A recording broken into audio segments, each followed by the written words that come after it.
Description: what will happen if the quarrelsome girl, always going ahead, finally breaking free from everyone's hatred and contempt, returns to the very beginning?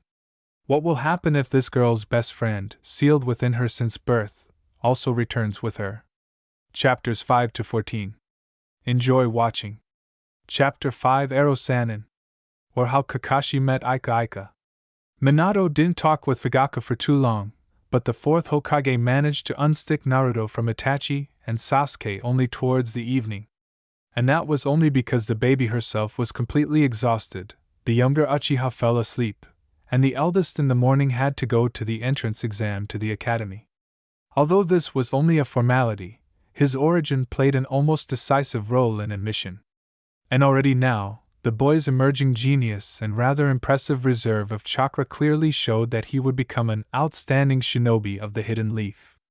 But despite this, Itachi was very nervous before the exam, although he tried not to show it to anyone. However, Naruto didn't need this, she already perfectly felt all his experiences.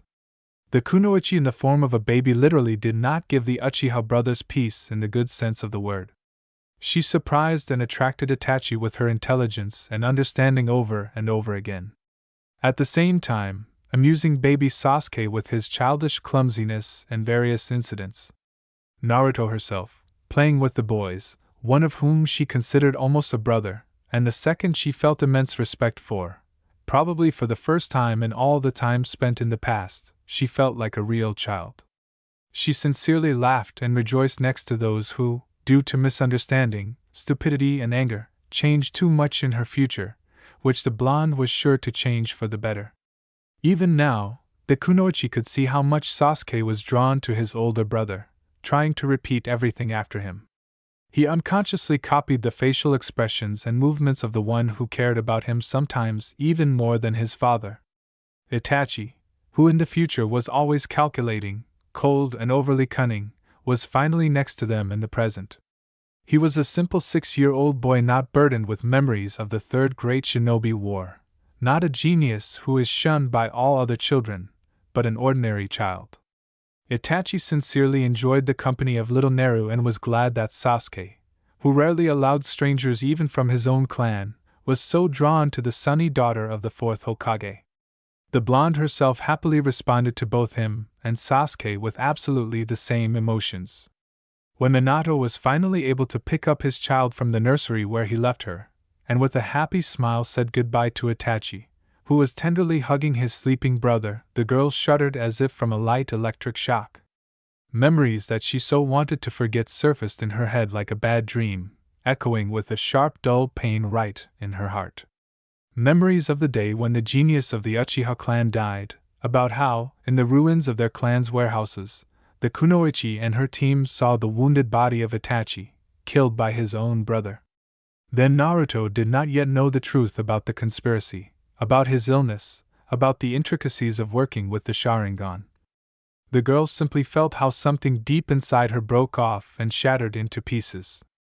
At that moment, all she knew for sure was how much Sasuke loved Itachi and at the same time absolutely did not understand his actions, hiding all these chaotic feelings that led to a dead end under the mask of hatred and the desire for revenge.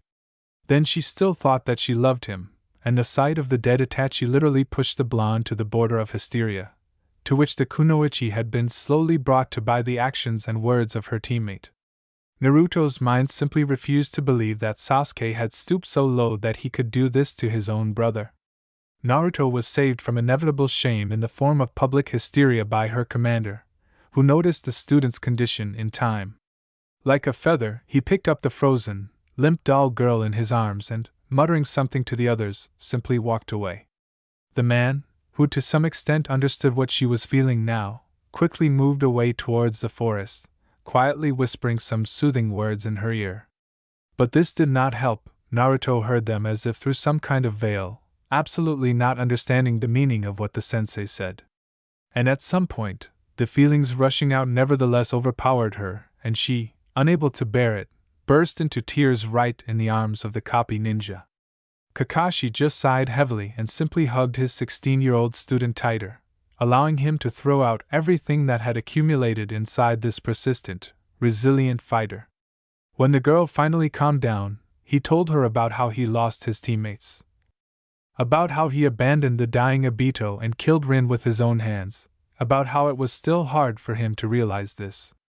Then the man told her that, unlike him, she still had a chance to fix everything and save Sasuke, and that she needed to save him from himself.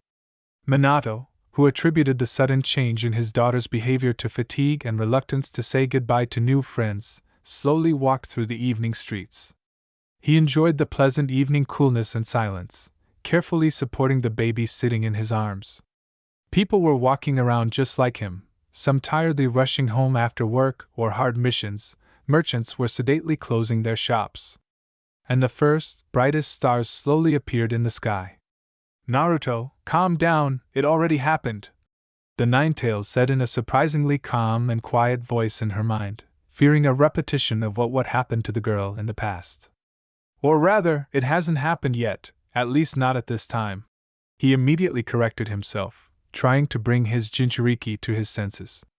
"Kurama, thank you," the almost calmed blonde responded quietly, snuggling as close as possible to her father.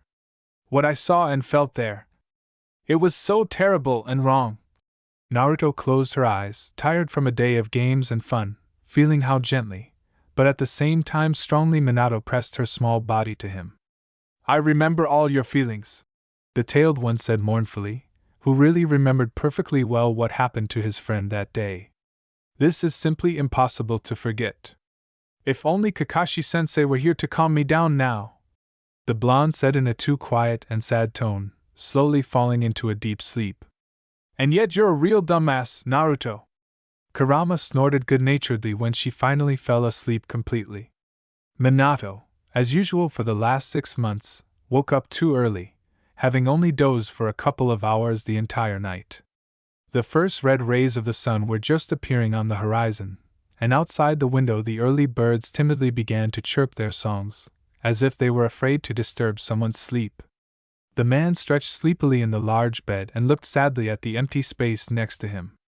It had been 6 long months since Kushina's death, but he still couldn't believe that this was true and not a continuation of his terrible nightmare.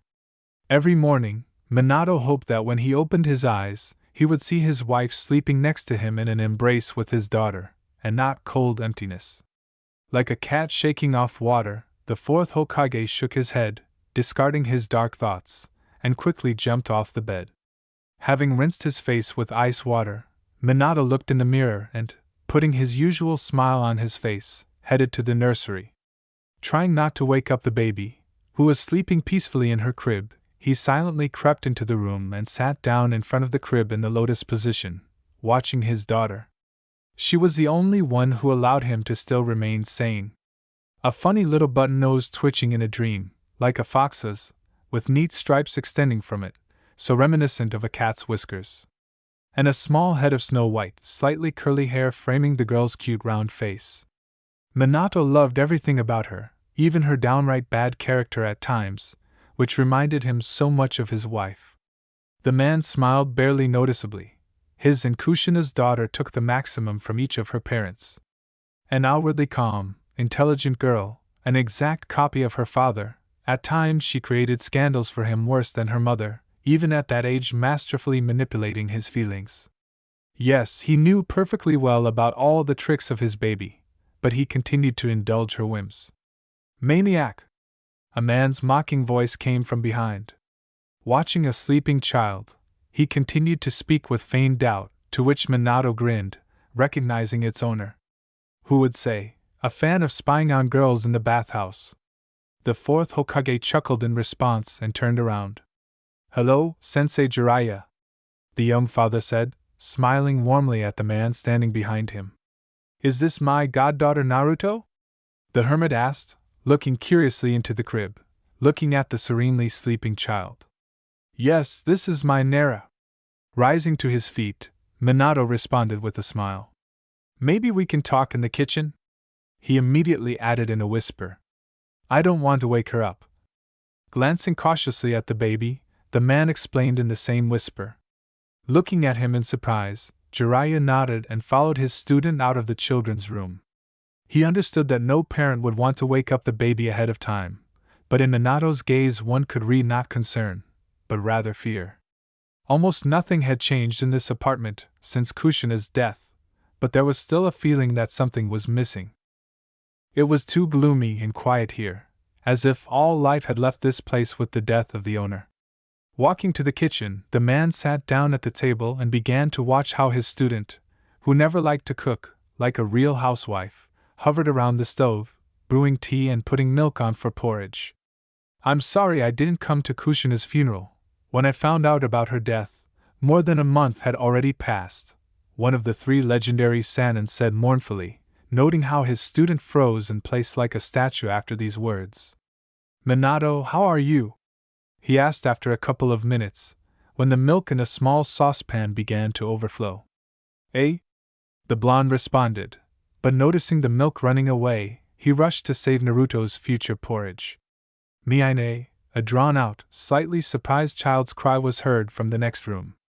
The 4th Hokage jerked towards the nursery, and the milk, nevertheless, overflowed and hissed, hitting the hot burner.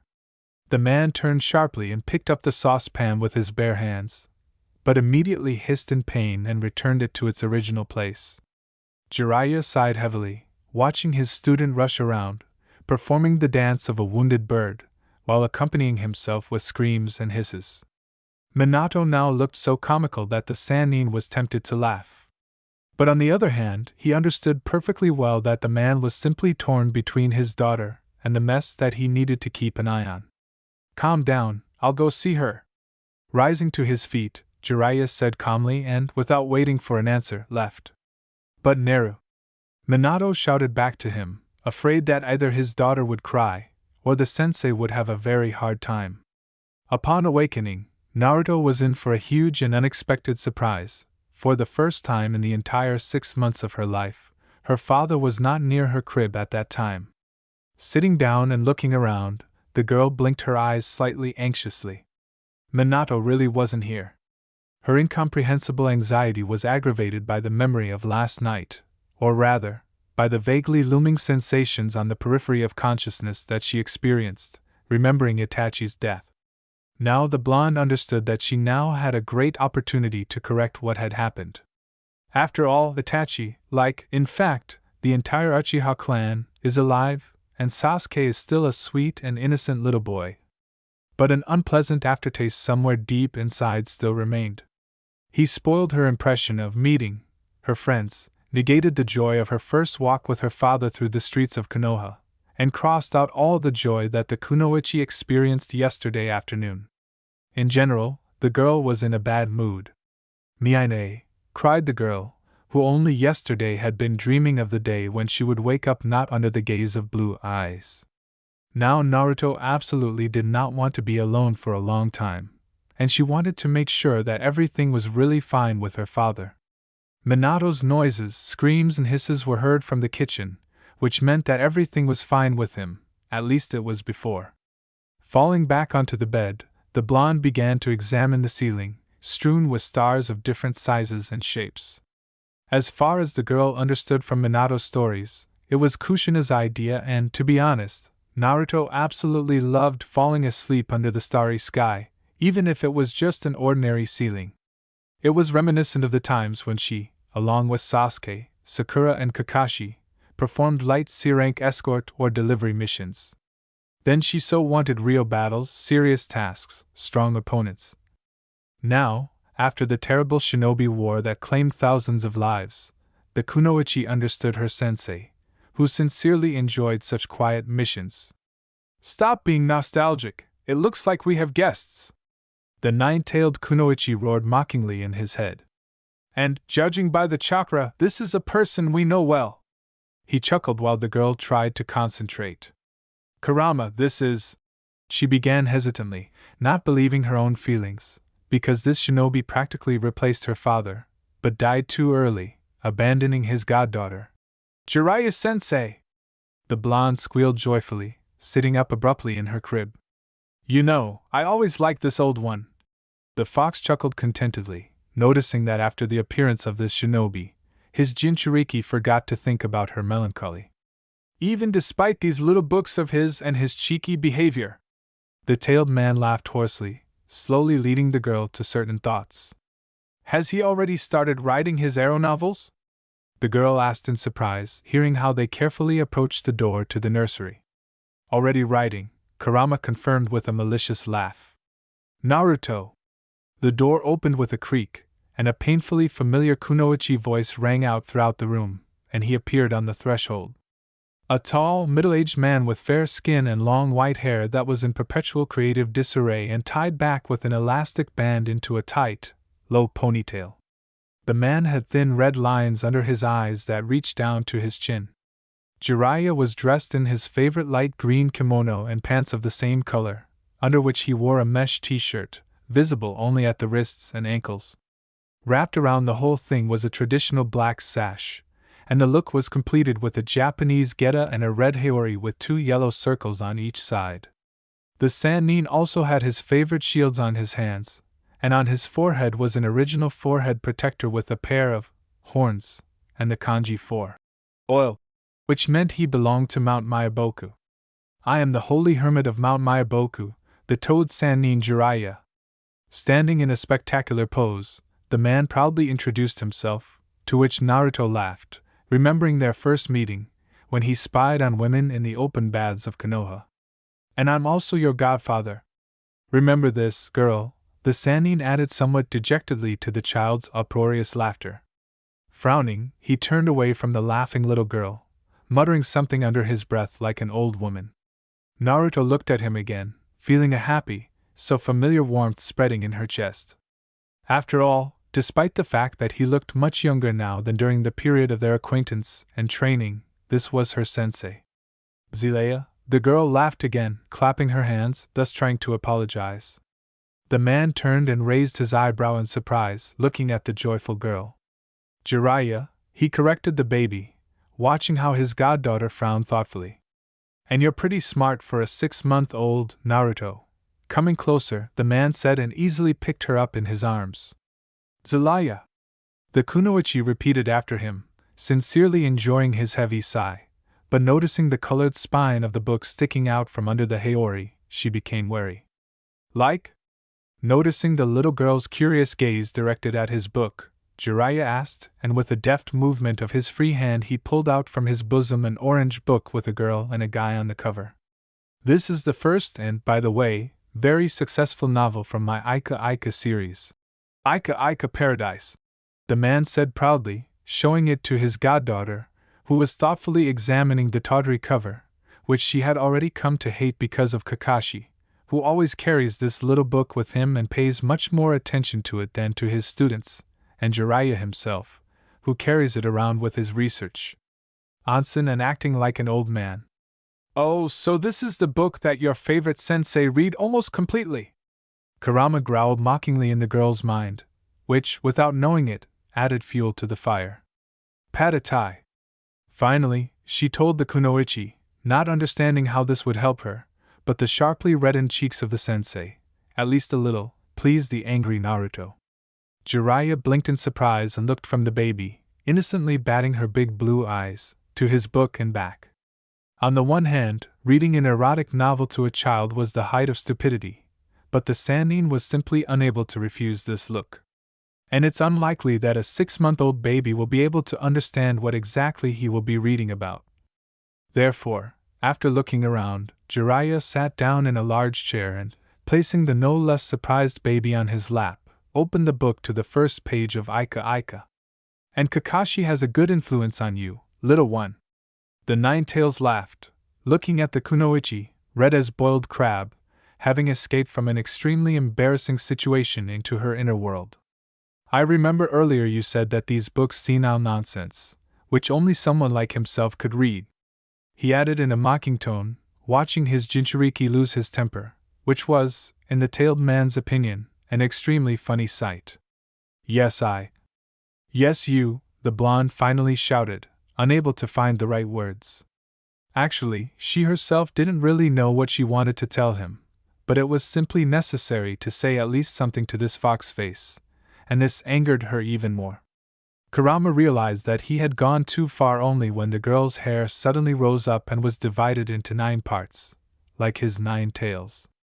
The kunoichi's entire body was immediately absorbed by a golden glow, and 6 black spheres appeared behind his back.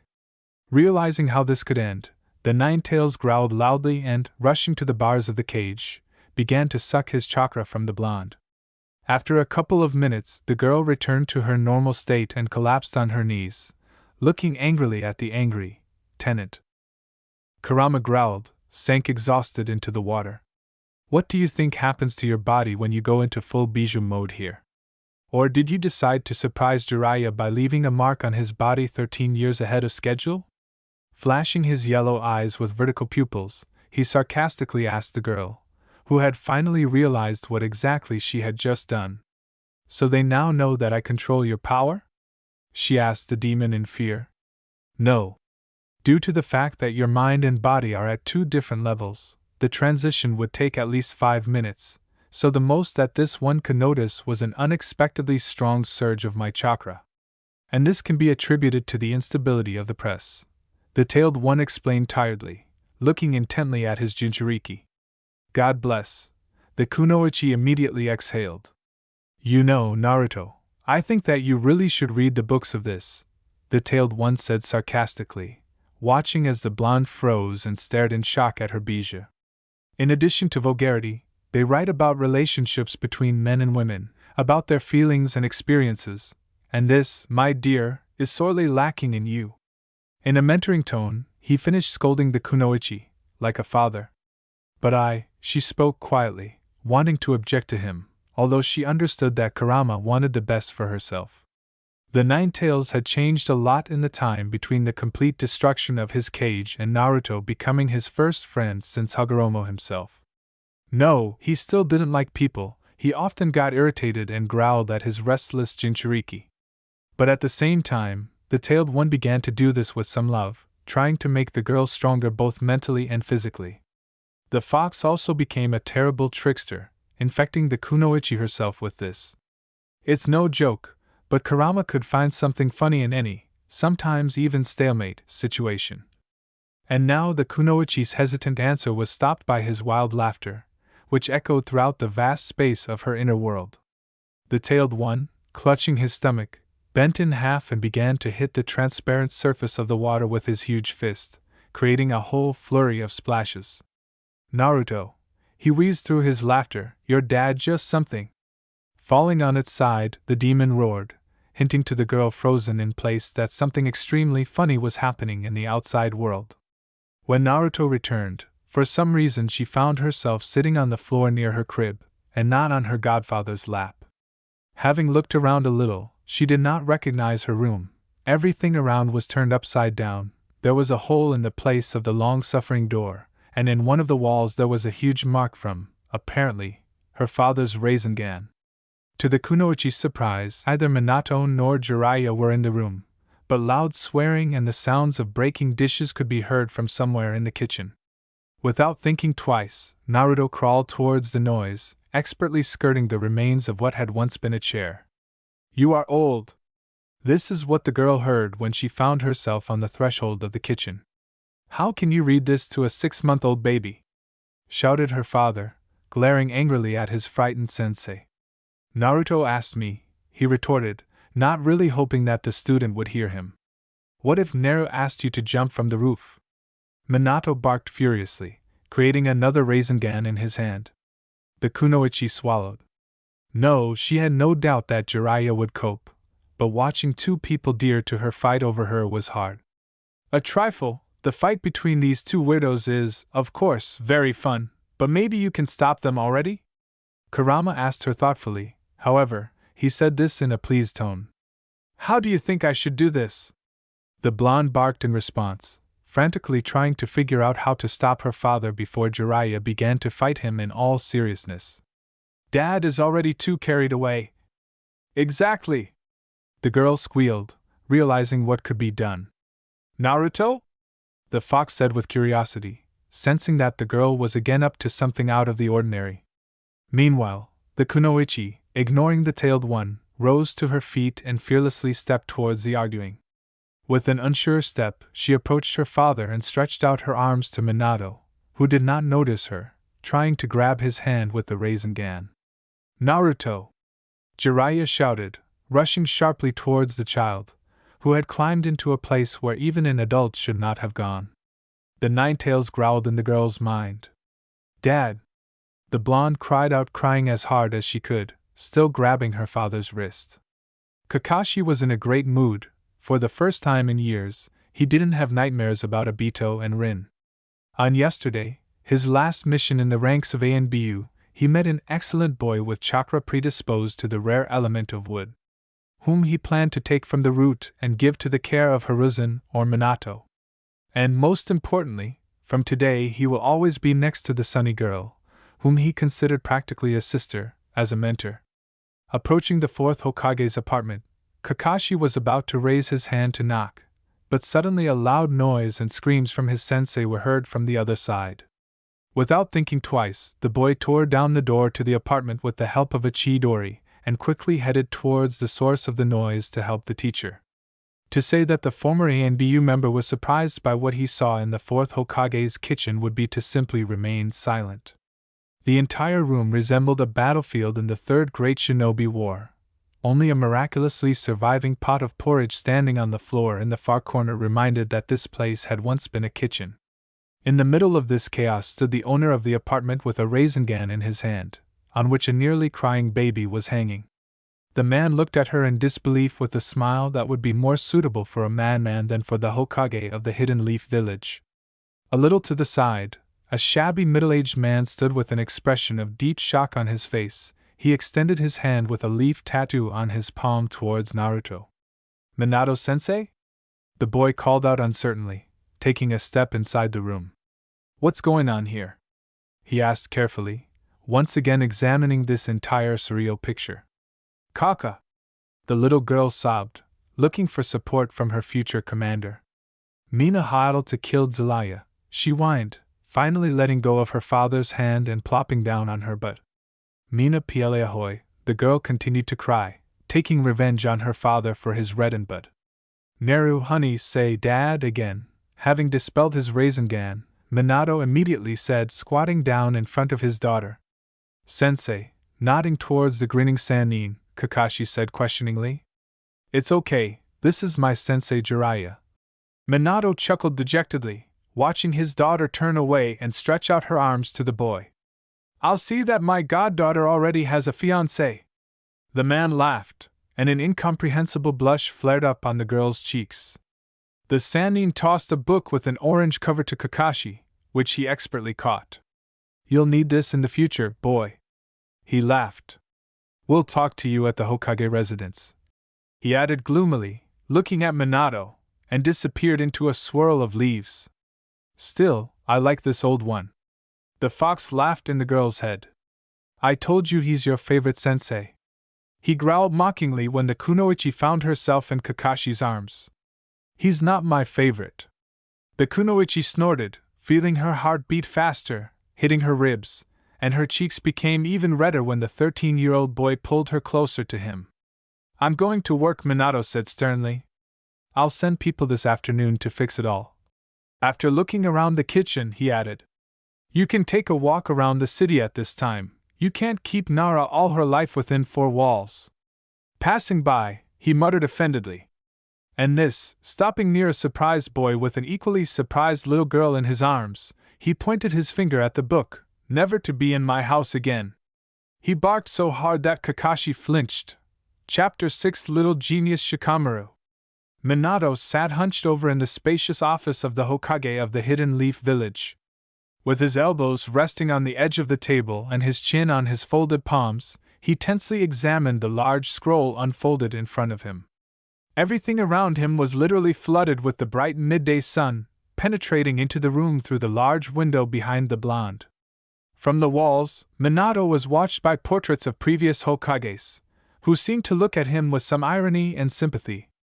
On the very edge of the table lay his white hat with a veil, which the owner had thrown off about an hour ago. And throughout the office there were huge stacks and even boxes of papers that he urgently needed to review and sign. But the tired man with tousled hair was in no hurry to do this, because all his thoughts were occupied by a completely different, more important problem for himself. The scroll laid out in front of him contained an invitation to a meeting of the 5 Kage, convened at the suggestion of the 4th Kazekage, with whom they had not the most pleasant relations. It was to take place in less than a week in the Land of Iron, owned by the samurai. But the reason why the ruler of the Sand Village decided to convene this meeting was unknown to Minato, and the message about this was too vague. Something about the danger that threatens absolutely all countries and hidden villages from a completely unexpected direction.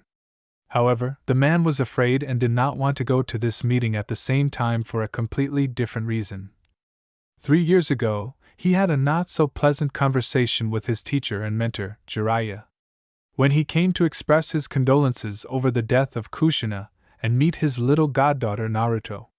After his acquaintance with the Jinchuriki child in this very office, the Sannin told him that something was wrong with the girl. Or rather, not with herself, but with her relationship with the nine-tailed fox sealed within her. The Sannin told the blonde that while reading his novel, he felt a strong release of the scarlet chakra of the Bijou. But to his surprise, this energy disappeared as quickly as it appeared. The girl herself was clearly deep in her inner world. However, according to him, the whole thing could have been due to the seal being slightly weakened due to stress, which allowed the tailed one to call Naruto and try to break out. Jiraiya then strongly advised his student to monitor the child and her chakra if possible, because anything could be expected from the Nine Tails, given the fact that he himself agreed to the sealing. So what should I do now, Jiraiya-sensei? Minato asked, exhaustedly leaning back on the soft chair, into the void. I can't take the Jinchuriki of the Nine Tails to the meeting of the 5 Kage, as one of the bodyguards. Exhaling heavily, he said in one breath and closed his eyes, tired from reading. Although considering what she has already achieved in training with Kakashi, he grinned, remembering his student's last report on Naruto's progress. They may take this as a declaration of war, even though she is only 3.5 years old. Without opening his eyes, the Hokage grinned proudly.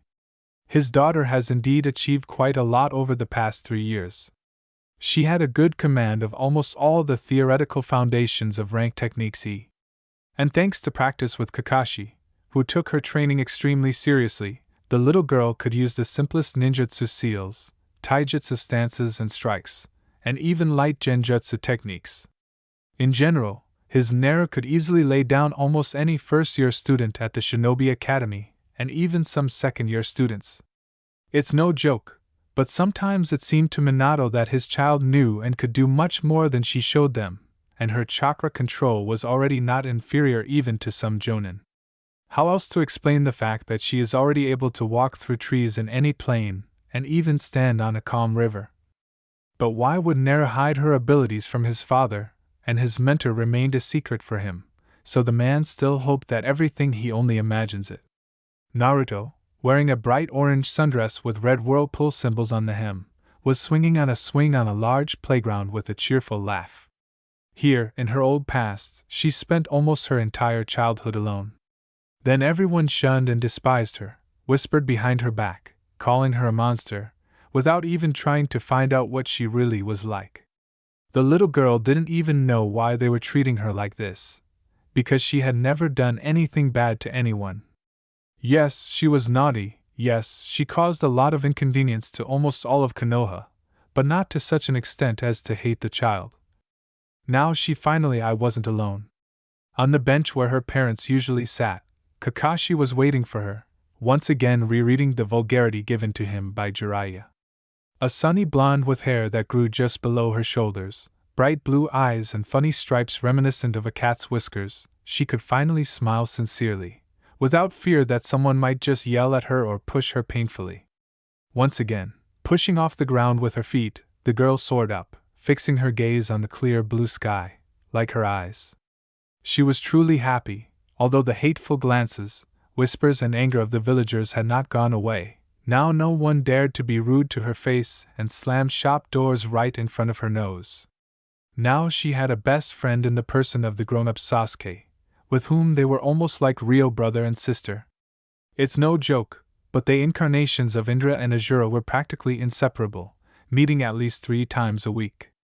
3-year-old children played pranks and trained together. Fugaku and Minato often jokingly said that these kids would make a good couple when they grew up, and this only made Naruto laugh. She knew very well that Sasuke was still destined to meet the one who would ultimately charm him. The Kunoichi also had a couple of older brothers, 8-year-old Itachi and 16-year-old Kakashi. Both looked after, trained, and simply loved both her and Sasuke. There was also Aunt Mikoto, the mother of the Uchiha brothers, who was always happy when her friend's daughter came to her house. Grandpa Hiruzen, who periodically came to visit them, and Jiraiya-sensei, who promised to teach her everything he knows in due time. And most importantly, she had a loving father, thanks to whom she was never alone again. Succumbing to the moment, Nara let go of the ropes that held the swing seat and reached for the sky, realizing too late that she was not a bird and was unlikely to be able to fly. Although, to be fair, we can say that she was flying for about 5 or 6 seconds, but she was definitely flying. And to the disgusting neighing and sharp comments about his mental abilities in the skull from Kurama, Naruto landed on his cute face. "Hey, are you alive?" The blonde heard a vaguely familiar child's voice when the small black spots finally disappeared from her eyes, and the loud laughter of the fox stopped in her head. When she slowly raised her head, the first thing the little girl's eyes came across was the small palm extended to her. Carefully grabbing onto it, the Kunoichi immediately felt how she was sharply pulled up and, without allowing her to concentrate, was put on her feet. For about 5 seconds everything around the blonde was spinning, preventing her from seeing her savior. But when she was finally able to see the one who offered her his hand, she let out a quiet cry of surprise. In front of her stood the one who, by the end of the Fourth Great Shinobi War, had become a close friend to her, ready to come to the rescue at any moment. The boy was wearing simple black shorts and a gray t-shirt, in the center of which was a large yellow circle with a red border and 2 wavy lines running through its center. The boy's dark hair was tied into a high, sticking ponytail, and his brown eyes studied his new acquaintance with curiosity. "Naruto, it's that big-headed guy!" The Nine-Tails chuckled in her head. He was also constantly hanging out with a fat man and a blonde who was always sighing for Sasuke, he said, mimicking the girl's voice with the last word. "Shikamaru." The girl answered the tailed one with a smile, looking warmly at the boy. "I missed you so much, Choji and Ino." Carefully examining her friend, she immediately mentally added, although she understood that only the fox's face would hear her, which was immediately confirmed by a certain irritated grunt on his part. "Shikamaru Nara." Without waiting for words from the girl smiling like a fool, the brunette said lazily, already getting ready to leave. "Naruto Namikaze!" She sang happily, shaking sand from her face, and the brunette looked slightly surprised at the one whom almost the entire village tried to avoid. "For friends, just Naru," she added, winking at the boy and, grabbing his hand, began to spin around with him. "Your daddy won't be happy that you got yourself another boyfriend." Kurama growled mockingly in her head. "Yes, and change Kakashi vile." He already laughed, making the Kunoichi blush, it is unknown why, but after Jiraiya's words about the groom, she was embarrassed when the fox joked with her in such a way. What can we say about the periodic defile of a boy without a top around their apartment? Escaping from this spectacle, the Kunoichi hid in Kurama's cage, looking worse than boiled crab. "Not a guy, just a friend. Finally remember this," she hissed at the fox, without changing her face and continuing to smile at the boy. To say that Shikamaru was surprised would simply mean to remain silent, because standing in front of him was the daughter of the 4th Hokage, about whom there were too many unflattering rumors. But the smiling, slightly embarrassed girl with golden hair and blue eyes did not fit in with the image he had formed from the gossips circulating around Konoha. The fact was that adults behind their backs called this blonde a monster, avoiding her, and the only thing that saved the poor girl from universal hatred and ignorance was that she was the daughter of a war hero, Minato Namikaze. Shikamaru himself had never seen her before and imagined her to be somewhat different. No, a member of the Nara clan did not believe the rumors and gossip going around the village. But the boy also understood perfectly well that nothing happens for nothing, and the basis for the opinion of adults is something yes served. A couple of times he even asked his father why there was so much gossip around the village about the daughter of their Hokage, and why many parents forbid their children to even talk to her, let alone play. To this, Shikaku Nara just grinned and chuckled, telling his son to decide for himself with whom to be friends and with whom not. Well, then you can call me Shika. He grinned, continuing to spin around the playground with the girl. Okay, Shika, she laughed, but then she tripped and the two of them fell to the ground. Shikamaru, thinking that the girl would definitely cry because of their fall, propped himself up on his elbows, ready to calm her down. But what he saw involuntarily made him smile. The blonde was calmly lying on the ground, with her hands behind her head, and looking at the sky. The brunette chuckled quietly, lowered himself again, and completely copying the pose of his new girlfriend, also directed his gaze upward. Why is the daughter of the fourth Hokage walking alone in the park? He asked after a few minutes of silent contemplation of the clouds floating across the sky. I'm not alone, my Kakashi is sitting on the bench. Without really thinking about what exactly she said, she answered. Still yours? Slightly surprised, but no less sarcastically, asked the Ninetales, pleased that this one is finally beginning to realize her own feelings, which she brought here from the future, instantly returning the kunoichi with her words to reality. Wait, are you talking about the copy ninja, Kakashi Hatake? And why is it yours?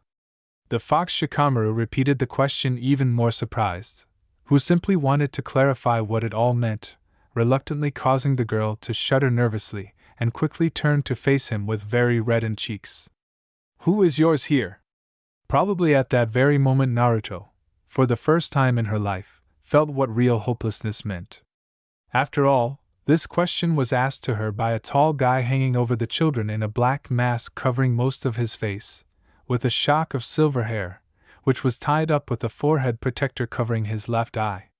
He looked with interest, first at the calm Shikamaru, studying him with a lazy gaze, and then at Naruto, who was blushing to the tips of her ears. She smiled at her sensei somehow stupidly, trying to hide her eyes, and tightly squeezed the hem of her sundress. I just didn't put it that way. The hoarse voice of the fox rang out in the blonde's head, who was clearly up to something, but the kunoichi no longer cared. Embarrassment completely consumed her consciousness. I just didn't express myself that way, she hesitantly repeated Kurama's phrase, noticing how the eyes of her sensei and new friend widened slightly in surprise. How a sunny little girl, capable of spinning a boy completely unfamiliar to her, not bursting into tears from falling from a swing, and after all this, despite her bright dress, calmly looking at the clouds while lying right on the ground. And now she mumbled and blushed like a schoolgirl, although this comparison seemed somehow strange to both representatives of the opposite sex, because the girl was only 3.5 years old. My sensei, Kurama continued to prompt in the same tone. The cunning fox was already rubbing his paws in her mind, knowing that the kunoichi simply would not feel this, being in a real stupor. This fool even forgot about her unique way of saving herself from stressful situations, at this time escaped to the inner world.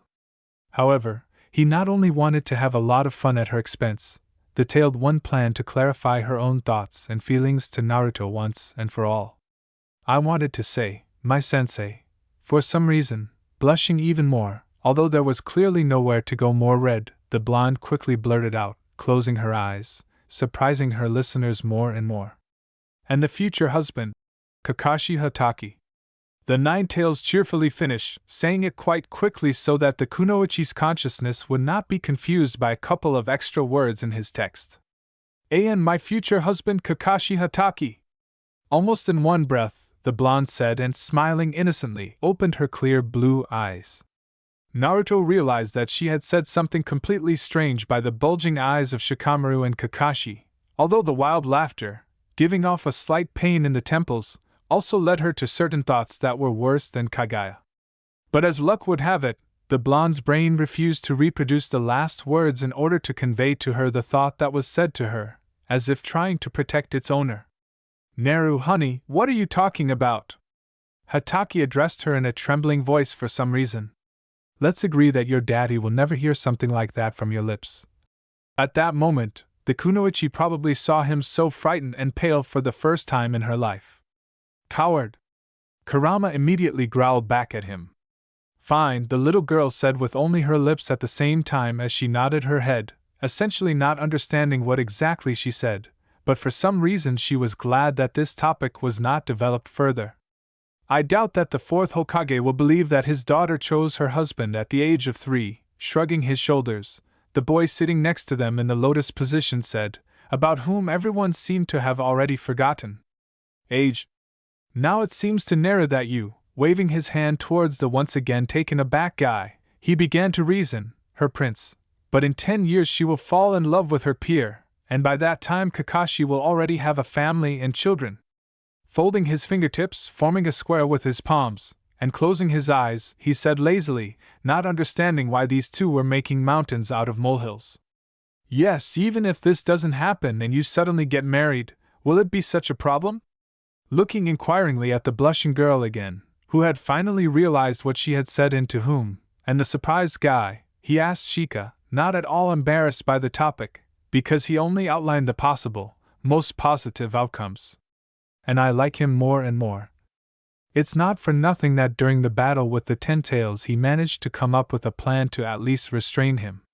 The tailed one said contentedly, who had already begun to be ignored for all the good things that happened today. Shikamaru! A man's cry was heard from somewhere on the side, to which all three immediately turned around, like frightened gophers. Get ready, it's time for us to go home, otherwise Mom will scold. The man continued to scream, from a distance resembling the kunoichi of the matured shirku.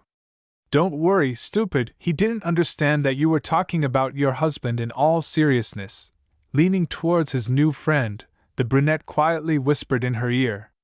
Okay, I have to go. I hope we will see you again, Naru. Having risen to his feet, he chuckled loudly and headed towards the one in whom the girl vaguely recognized the image of a rather young Shikaku Nara. Approaching his father, Shikamaru silently walked past, heading towards the exit from the park, where this site was located. The man, not paying any attention to this, slowly followed him, walking one step behind. On the site were the copy ninja Kakashi and the daughter of the fourth Hokage? He calmly asked his son when they approached the exit from the park. Yeah, Shikamaru responded in the same tone. And what do you think, Naruto? Is it worth being friends with her? Shikaka asked him with curiosity in his voice. She is a very interesting person. I think that in the future this girl can become an outstanding ninja of the Hidden Leaf Village. The boy answered in all seriousness. I don't know why, but when this happens, I want to be next to this dumbass. He chuckled, turning to his smiling father. Naruto, after everything that happened on the site, was simply uncomfortable being alone with Kakashi. Therefore, all the way home she silently walked a little away from her future commander, who was again buried in his book. Intellectually, the girl understood perfectly well that everything that happened today was just another joke from Kurama. But if this is so, why does she feel so embarrassed when looking at him, and still feels how hard her heart is beating because the guy is nearby? Why is it that every time she hears, "Your beloved Kakashi," from the lips of the Nine Tails, everything inside her freezes and the blood rushes to her face? Really, she whispered barely audibly, not believing that this was even possible. Finally realized who you really love, Naruto? Kurama asked mockingly, not paying attention to the fact that just 10 minutes ago he was almost pinned to the floor by the gate of the seal. Remember everything that connects you with him, everything that you felt and thought. The fox demanded with a half-roar, lightly pressing on her with his chakra. However, the kunoichi had long been accustomed to the scarlet chakra of hatred, but she still decided to fulfill the tailed one's demand. The first thing the girl remembered, introduction of Team Number 7 to its commander. A joyful blonde, a gloomy Sasuke, an excited Sakura, throwing either loving glances at her teammate or jealous ones at her, and Kakashi, dejected by all this. At the time, she thought they would never get along, and the rumors about Hatak sending the previous 2 teams assigned to him back to the academy were frightening. But the kunoichi did not lose heart. With such efforts she literally snatched her protector from the examiners that what was happening then seemed to her like a simple game. The next thing Naruto remembered was fight with Zabuza Momochi, the demon of the hidden mist. That time, Kakashi defended his charges, despite the obvious threat to his own life. After this incident, Naruto began to feel protected next to him, because Kakashi clearly showed them how strong he was. She recalled how the copy ninja constantly reassured her and encouraged her in difficult moments, saved her and literally pulled her out of the thick of things. During the battle with Deidara, Kakuzu, and in the Fourth Shinobi War, Hatake always supported and trusted his careless student. The last thing that flashed before the kunoichi's eyes was the death of Obito. He blocked it, and Kakashi blocked it from Sasuke. For some reason, at that moment, the girl's heart was pricked with jealousy for just a second, no matter how funny it may sound. She felt sorry for the deceived Uchiha, especially since the girl did not want her commander to die, but still. "This is not love," she repeated stubbornly, trying to convince herself rather than the chuckled fox, noticing that by this time they had almost reached the house, and the evening fog began to thicken over Konoha. "Then think about Kakashi's kiss with that spy from the castle village, Hanari," he drawled sarcastically, feeling hatred boiling inside his Jinchuriki, but not towards him, but towards that woman. That's not jealousy," the blonde said more quietly. "Naru, are you going to come in?" Kakashi's cheerful voice and the creaking of the door brought her back to reality. Yes," hastily sliding into the apartment past the guy standing at the door, the little girl muttered to herself. "I'll go to my room, I don't feel well," she muttered, intending to hide from her future commander as long as possible. But this was not destined to come true, because the disheveled Minato was waiting for them in the aisle. He looked seriously at the girl and his student, slightly battered from a couple of falls, and exhaled heavily. "I, with a couple of ANBU members as security, will go to the meeting of the 5 Kage in the Land of Iron right now." He got straight to the point, speaking in the tone of a Hokage, not a father or teacher. "That's why Naru will have to live with you for a few days, Kakashi," Minato said seriously, briefly smiling at the frozen statue of his daughter. "You have to keep an eye on her, her chakra and the chakra of the 9 tails. And in case of any danger or problem, you must immediately call me," continued the blonde, frightening the kunoichi with his behavior, who had not known such a cold and domineering side of her father before. "You already know how to do this." Throwing the guy a bizarrely shaped kunai with hieroglyphs, which he used for the Thunder God technique, the man told him sternly. "This is your first priority, Kakashi Hatake." Chapter 7 Love Carried Through Time. Naruto sat on the bed in complete prostration, trying to somehow digest the words spoken 10 minutes ago by her father. The girl's thoughtless gaze was directed somewhere into the emptiness of the dark room, as if there, in the evening darkness, she could find answers to a whole swarm of thoughts spinning in her head. Because of this, the kunoichi simply could not concentrate and think normally about the current situation, even despite the fact that all these thoughts stemmed from one seemingly harmless phrase. "I will live together with Kakashi." These words sounded like an alarm bell in the girl's head, ringing like light spring bells in her ears, and spread a strange, dreamy smile on her plump children's lips. The blonde's heart sang joyfully, notifying her of this with frantic blows against her ribs, but her brain did not share these feelings, giving rise to frightening thoughts and pictures that made her skin covered in goosebumps. Naruto was confused, probably for the first time in her life, not knowing what to do. Over the 18 years of her past life, she had been in a variety of situations, and each time she followed her feelings, not allowing even a shadow of doubt. But not now.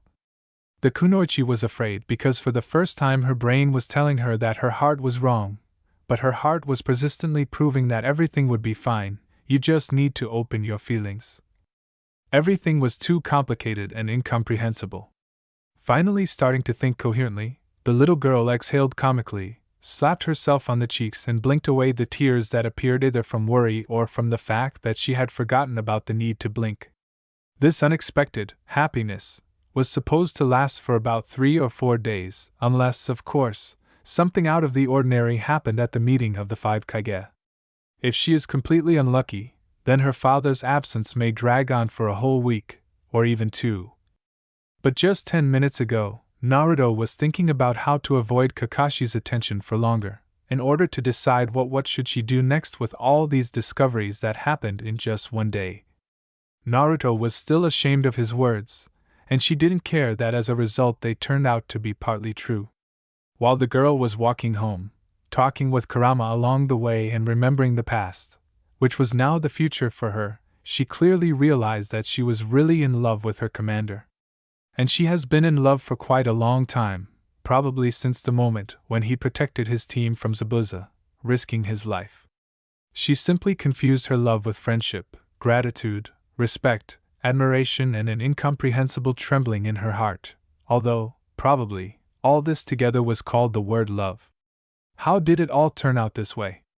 She moaned pitifully, covering her eyes with her hands to open them in her secret refuge, right opposite the huge cage with the fox demon, who had become her closest friend and advisor. Not only did I fall in love with my father's student, who is 13 years older than me, but now I will also have to live with him alone after such a shame. The blonde continued to whine, falling on all fours onto the transparent surface of the water, sending ripples across it in waves around her. What kind of shame are you talking about, Naruto? Kurama, who had previously enjoyed her self-flagellation, laughed impudently in his cage. It's all you! She suddenly shouted, looking unkindly at this merry-tailed reptile in the cage. Why did you choose this particular day, this hour, this damn phrase? She screamed hysterically. You could have just told me everything here, in private. Jumping to her feet, the girl, excited to the limit, immediately began blaming him for all her problems. Oh?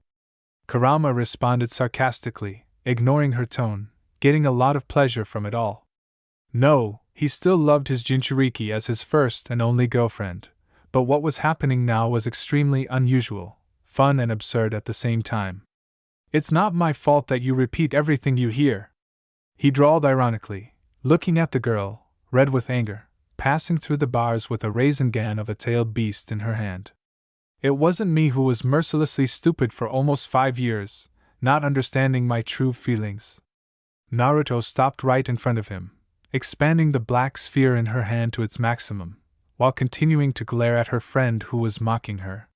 It was not I, after all, who never listened to what they told her day after day. The Nine Tails chuckled mock angrily, presenting one of its tails to the Jinchuriki so that she could sit down. But why now? Ignoring his action, the blonde shouted. However, the Rasengan had already disappeared from her hand, which indicated that she was no longer angry with him, realizing the absurdity of her claims. You could have chosen any other moment, or just told me everything in person, the blonde muttered, landing on his tail, and turned away offended as the demon laughed. Did you even sometimes listen to me when I talked to you about human feelings? He asked in a tone laced with sarcasm, remembering how after his lecture about love the girl began to avoid this topic in every possible way, and when the tailed one tried to talk to her, she simply ignored it. No. But it was very cruel, you know, the kunoichi said sadly, knowing full well that it was all her own fault. Otherwise, you would never have realized that you loved this Sharingan-bearing one.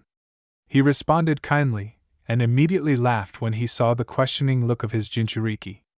Having ignored everything else, she immediately asked again, realizing the true essence of the phrase and the irony of the demon. Well done, girl, the fox chuckled encouragingly, pleased that this dumbass had finally learned to grasp the subtext in his words. However, after so many years he could have done it. Finally, you not only listen, but also hear me. He laughed, looking at the taken aback girl, who began to realize what Kurama could mean. Kakashi is just like you, the fox growled, angry not at Naruto or her commander, but at human stupidity. This genius loved you too, but he shrugged, swallowing the end of the unflattering phrase, watching the girl's blue eyes light up with the fire of hope. But he didn't understand this, fencing himself off with concern for the teacher's daughter. She continued the phrase that gave her a spark of hope after Kurama, in a more appropriate way. Or he didn't want anyone to know that he fell in love with a young girl, and even the daughter of someone whom he respected as a father, the tailed one added and smiled insidiously. However, this is not what we are talking about. What are you going to do now, Naruto? The fox asked mockingly, lying down so that his muzzle was directly opposite the sitting girl. I will do everything to make him love me again.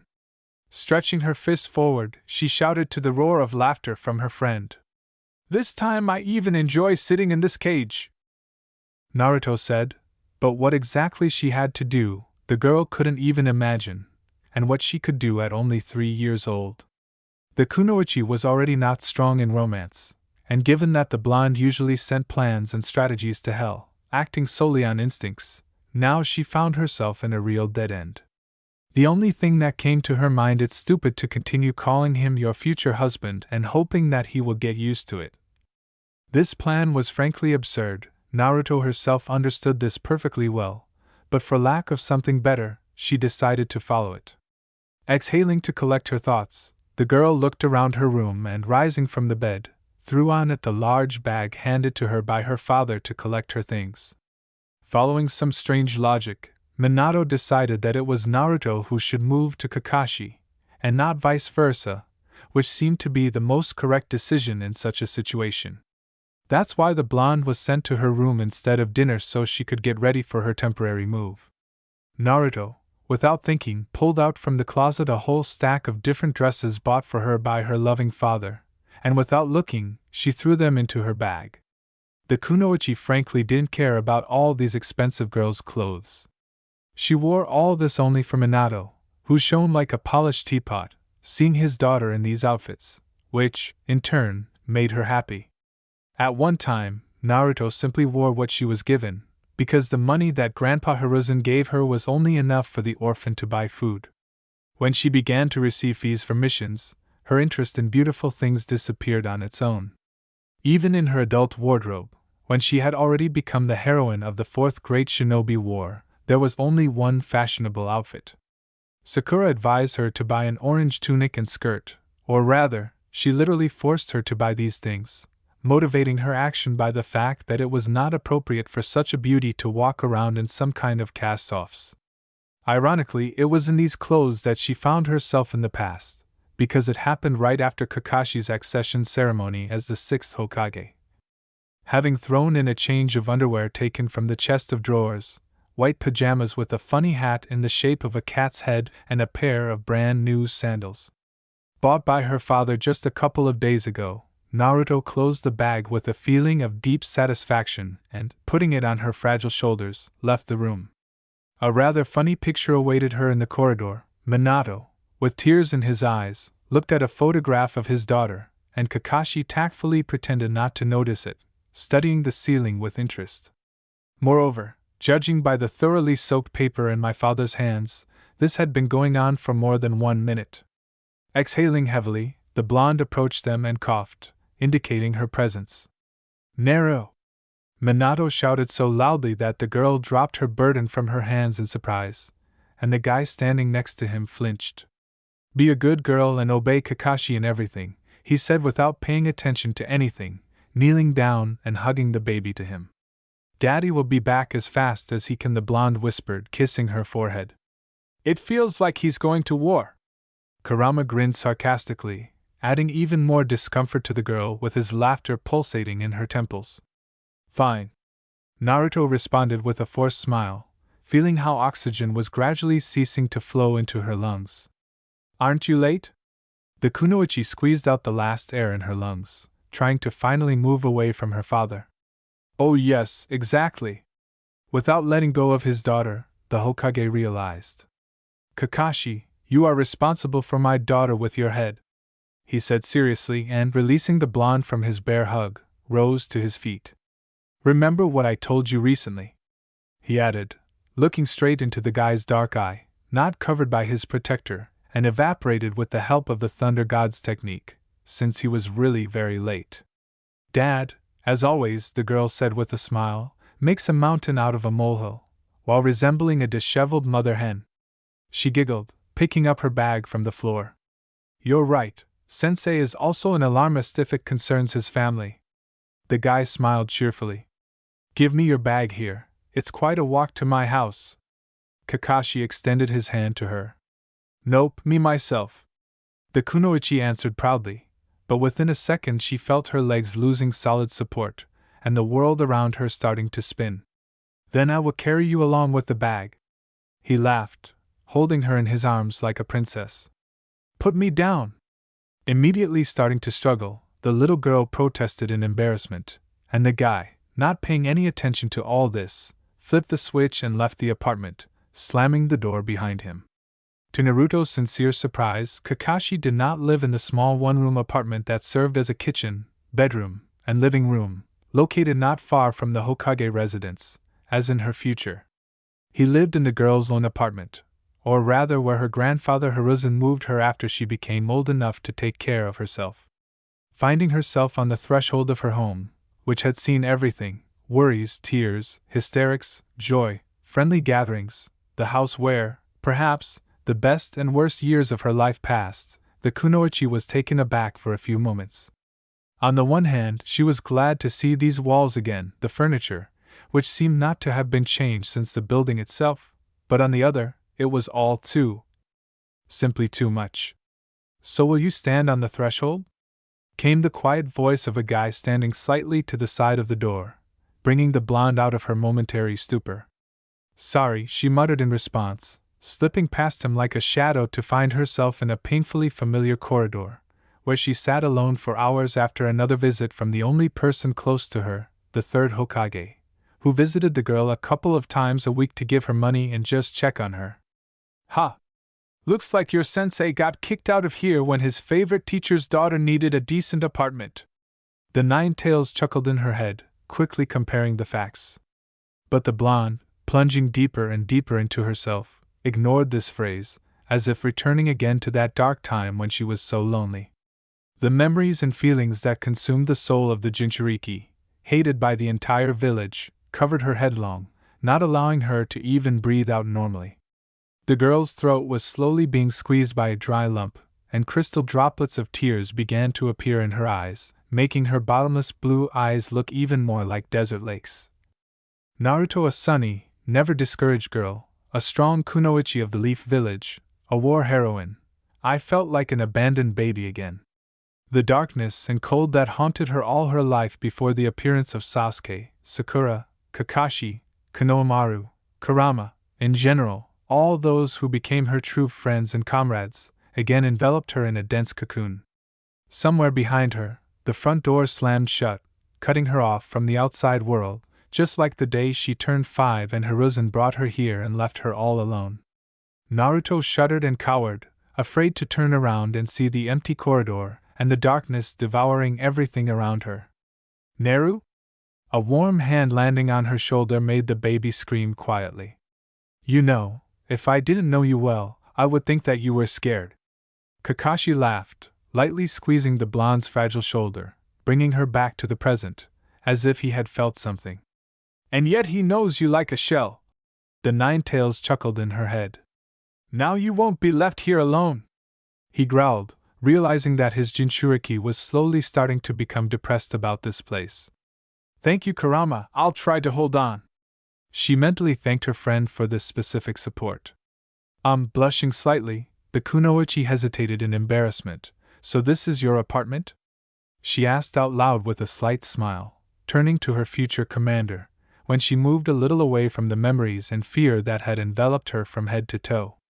Yes, the guy responded, shrugging his shoulders.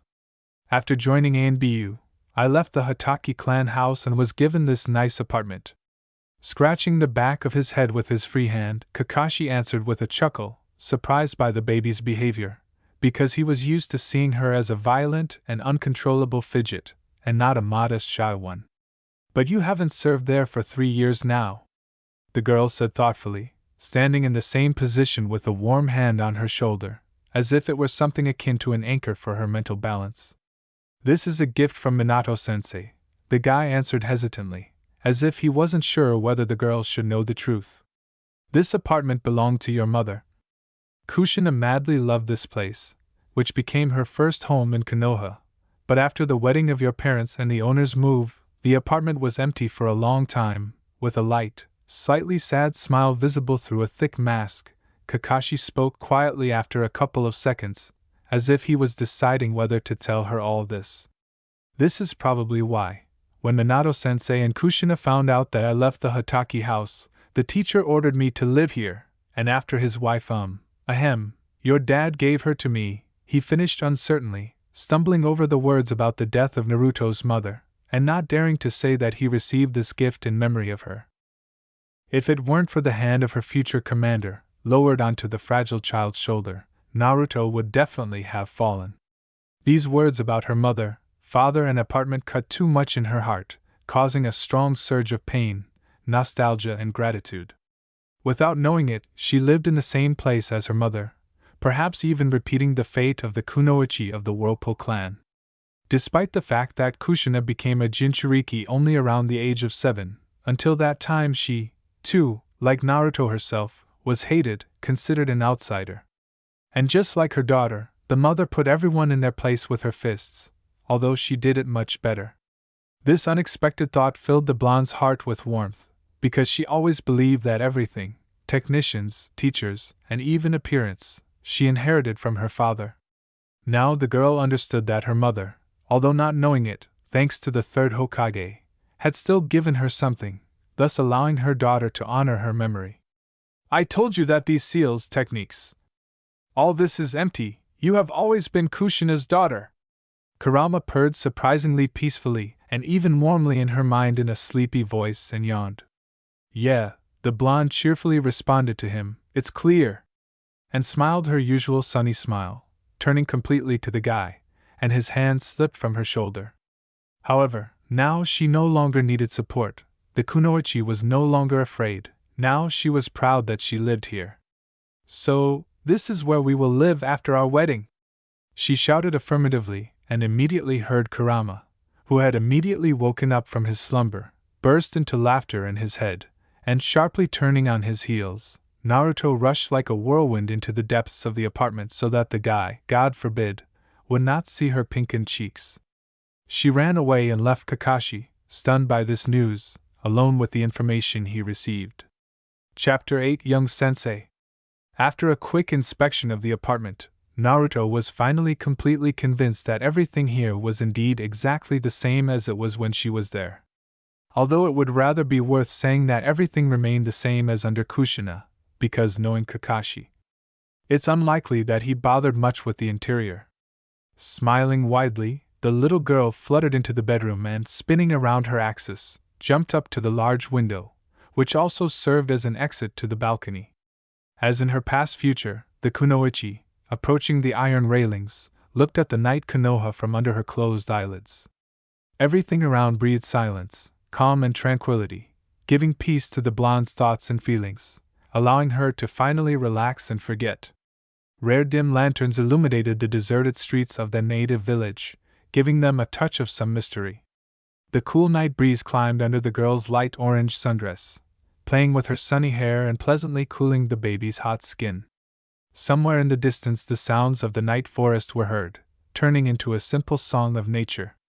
Closing her tired eyes, the little girl leaned on the cold railing and took a deep breath, allowing the cold air moist with dew to fill her lungs. At such moments, she forgot about everything in the world, hatred, contempt, loneliness. The Kunoichi became a tiny piece of nature. Nero! The voice of her commander was heard from somewhere behind her. The supper is ready, for some reason, he said in an overly affectionate tone, allowing a soft warmth to spread in the heart of a young girl hidden under the guise of a little girl. I'm coming, Kakashi-sensei. She responded quietly, belatedly realizing that she had called him by the way she used to call him back when she was still a genin, instead of her usual address. If only he hadn't heard these words, the blonde said mentally with an unusual sad smile on her lips. She absolutely loved living life again, surrounded by warmth and love, but at times she yearned for her old life, or rather, for the people in it.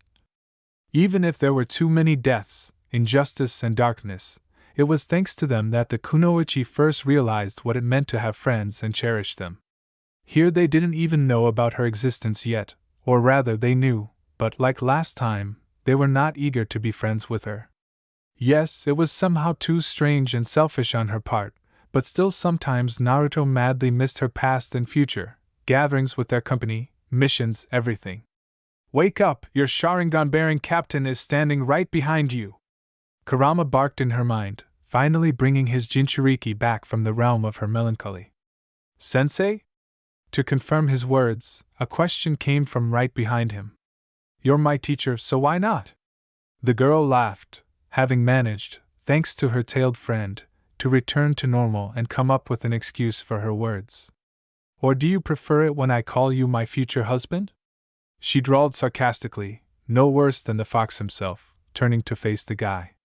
The range of emotions that immediately appeared on Kakashi's face, covering everything from fear to hopelessness, was truly indescribable.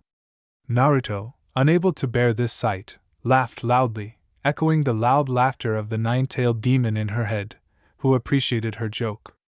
For a couple of seconds, the copy ninja was in a kind of prostration, but the little girl's melodic laughter quickly drove away all his bad thoughts, and made him laugh dully through his mask in unison with Naruto. Okay, let's go have dinner and sleep, Kakashi said seriously after laughing. It's no longer a child's time, he added sternly, looking down at his sensei's terribly cute child. Will you sleep together? Unexpectedly even for the girl herself, who peacefully followed the guy from the balcony, Kurama asked sternly, reminding the kunoichi of her father. Why suddenly such a question? The blonde asked in surprise, heading to the kitchen. And the tone. Weren't you trying to bring us together? And considering the age of my current body, then your hint is completely absurd. She angrily blurted out in response to the fox's face, for some reason blushing brightly. What are you thinking about? Any other hints? Kurama growled back at her, causing the kunoichi to almost knock over the chair she was just about to sit on. Have you already forgotten about our night training? Or will you practice your sage mode with him? The fox snorted caustically in response. Sorry. The girl responded ashamedly, sitting down at the table, and decided to clarify this question with the current owner of the apartment, because she herself was interested in this topic. Will we sleep together? She asked curiously, looking at Kakashi placing plates of food on the table. At her words, the guy almost dropped their modest dinner, which he had cooked from the leftovers found in the refrigerator. No! Too much, the guy answered sharply. God, you really deserve each other. Kurama chuckled, looking at the stunned look of the copy ninja, which slightly angered and offended the girl, despite the fact that he was completely right. God, are you afraid of a 3-year-old girl? The little girl said ironically, taking off her irritation on Kakashi, looking at him. I just didn't notice any other place to sleep in this apartment other than the bedroom, she explained, picking at an unknown liquid that had spread across the plate around the lonely piece of meat. I'll sleep here on the spare futon. Ignoring her tone, the guy answered, having pulled himself together again. Shrugging her shoulders, the blonde finally decided to try her sensei's cooking. And it would be better if she didn't do this. No, the taste was good, but Kakashi clearly went too far with the pepper. Coughing, the little girl pushed the plate away from her and, having drained the mug of tea, got up from the table. I'd better go to bed, as usual, was she drawled with a smile, stoically enduring the tongue blazing with fire. Good night, hubby. The little girl giggled and disappeared again into the depths of the apartment. The bright morning sun shone through the large window directly into the eyes of the little blonde, stretched out on her bed in the pose of a star. Naruto sleepily rubbed her red eyes from lack of sleep and, covering her head with a pillow, tried to fall asleep again. The thing was that Kurama did not stop almost until the morning, forcing his Jinchuriki to train his concentration. But taking into account what had happened during the day and general fatigue, the kunoichi kept falling asleep right in the process of meditation, which incredibly angered her sensei. As a result, the kunoichi went to bed just a couple of hours before dawn, which was now mercilessly waking her up with its bright rays. Naru, wake up! Kakashi's cheerful voice came from behind the door. Have you forgotten? Today is Wednesday, we are going to the Uchiha house. He reminded them of their small tradition that had developed over the last year, visiting Sasuke and Itachi every Wednesday and Friday. The fact is that Fugaku's eldest son had short days at the academy these days and returned home before noon, which allowed the children to play and train together almost the entire day. Actually, most of the training was done by Kakashi and Itachi, who had become good friends during this time, while the younger children only tried to imitate their movements.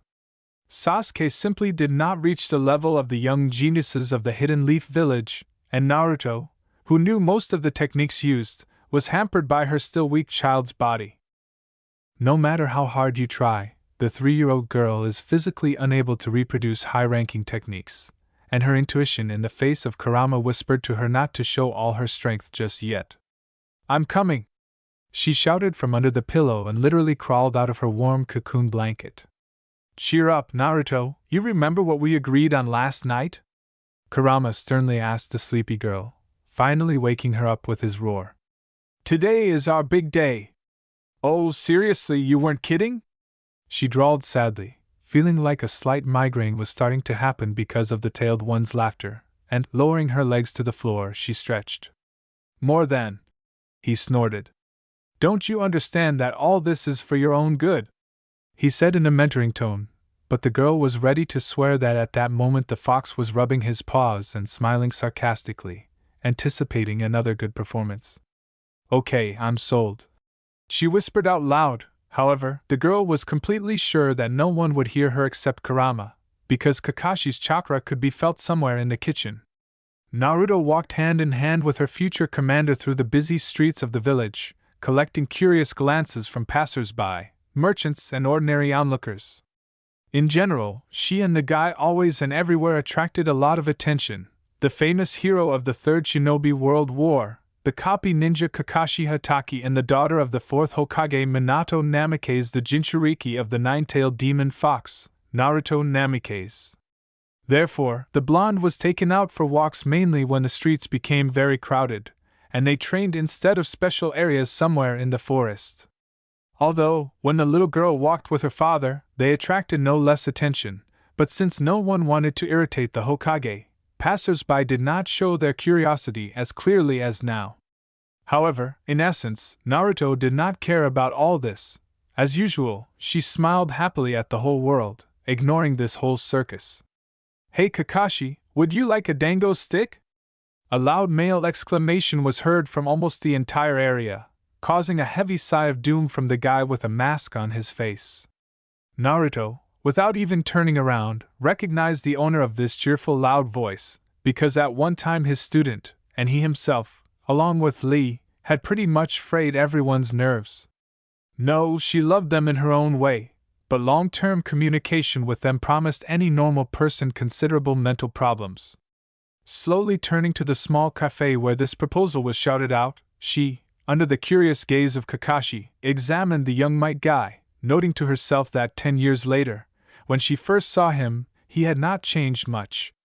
A tall, well-built guy with thick eyebrows and black, slightly curly hair cut into a bowl, waved at them friendly and smiled widely, showing everyone his famous smile.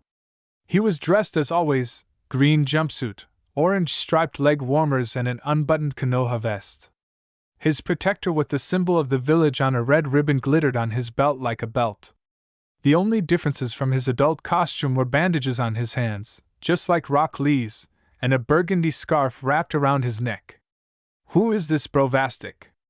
Your friend?" Extending her free hand with her index finger extended in his direction, the little girl asked Kakashi, who seemed to want to run away as soon as possible, and at the word, "friend," he shuddered suspiciously. He stopped. The girl sitting at the table, from behind which Guy jumped out, said in surprise. In which the kunoichi easily recognized the very young Kurenai-sensei. "Yeah," responded the dark guy sitting next to the brunette, in whom the kunoichi could hardly see the damn young Asuma-sensei, who taught her how to properly handle the element of wind, and this made the blonde incredibly happy, because his death had hit her hard at one time. But apparently he stopped not because of us, but rather because of that little girl he was holding by the hand. Peering at the kunoichi standing half-turned towards them, he drawled thoughtfully, trying to make out the stranger's face. "Boring," Kurama said lazily about all this. "Well, I think you'll have a lot more fun now. Brovastic-sensei is flying at full speed right here." The girl responded contentedly and, turning to her future commander, pulled him towards her by the hand.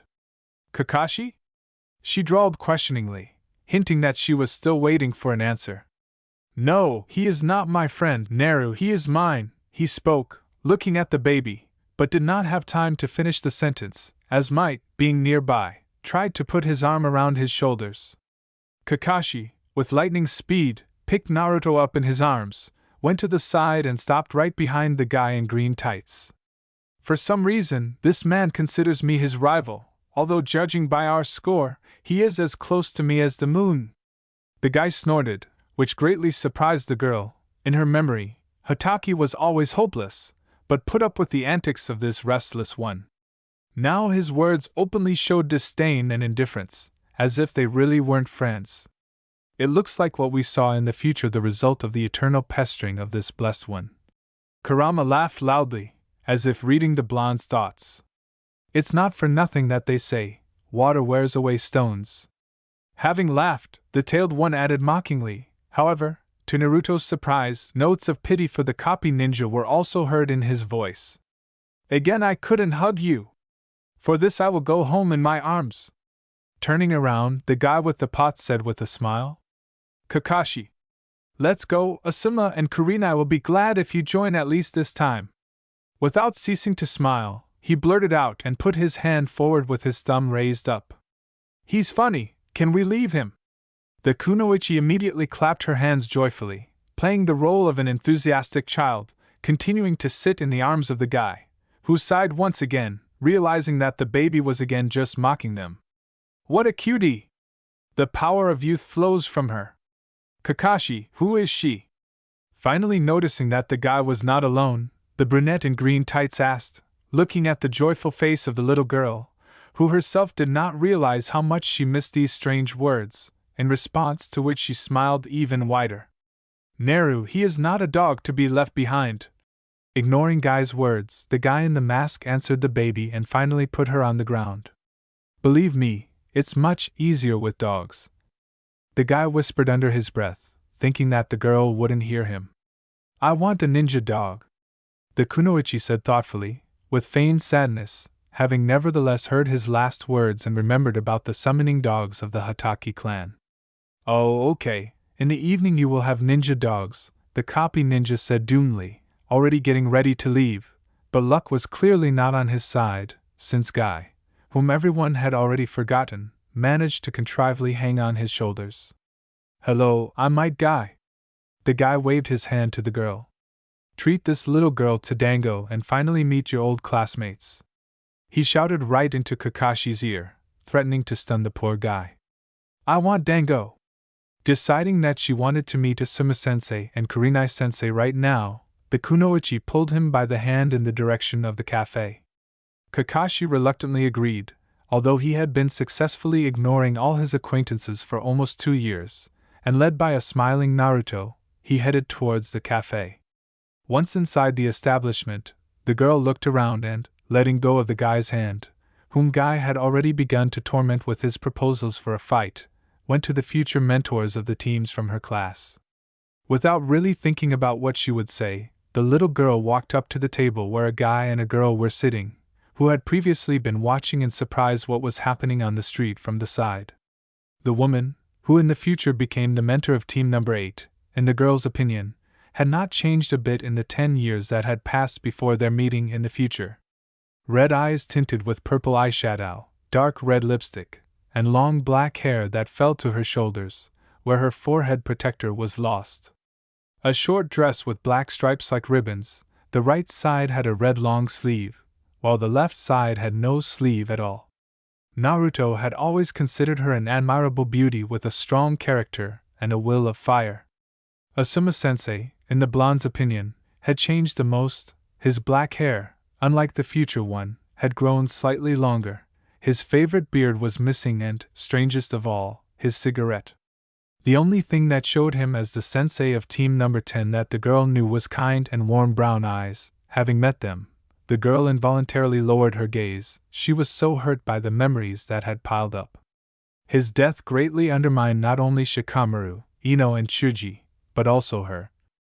And now, seeing him alive, she unbearably wanted to hug this guy and tell him all the feelings that she experienced when she saw his lifeless body.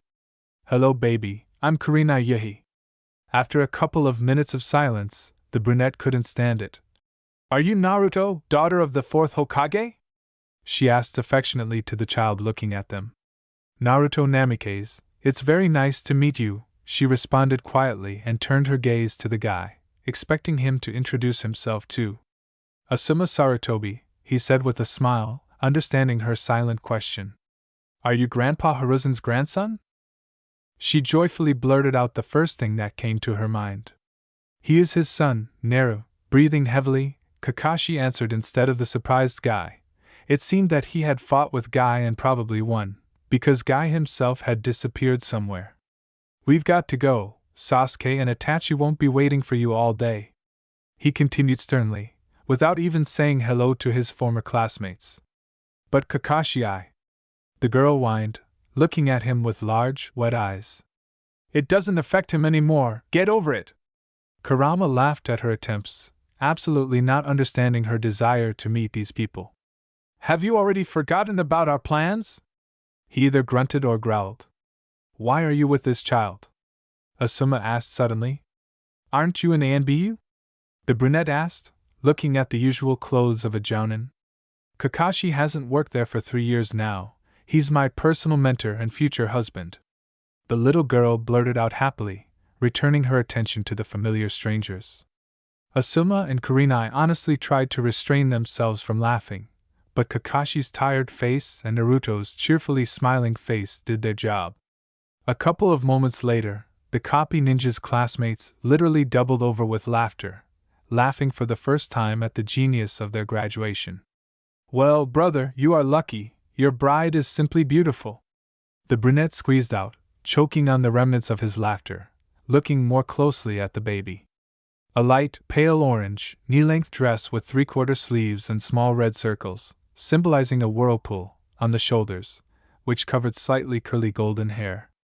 Bright blue eyes sparkling with joy, a lace-white collar flaunting around her thin neck, all this made the Hokage's daughter more like a small porcelain doll.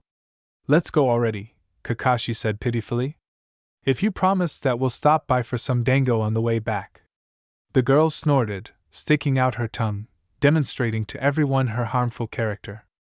Okay, under the sympathetic glances of Kurenai and Asuma, the guy agreed with her demands, knowing that this little girl could not be argued with. Chapter 9 Naruto's First Technique. Naruto stood in the middle of a small clearing behind the Uchiha estate with her arm extended forward and a slightly tense expression on her face. The midday sun burned mercilessly, causing the air to melt, which is why nature around her literally fell silent, waiting for the heavenly body to begin to set behind the horizon. Even the restless crickets, singing their ringing trills in any weather and time of day, now sounded somehow too sluggish and quiet. A little to the side of her, in the shade of an old spreading tree, Itachi, Sasuke and Kakashi stood and looked with interest at the girl who promised to show them something beautiful. Only after crossing the threshold of the estate, Naruto, led by Kurama's instructions, blurted out that she wanted to show everyone something extremely unusual. She, in the usual manner for a child, chirped that she had independently learned a cool technique that even Itachi and Kakashi themselves would envy. This annoyed everyone so much that by the time the company finally reached a place where their training, games and just get-togethers took place, everyone was already dreaming of seeing this coolest technique and forgetting it like a bad dream.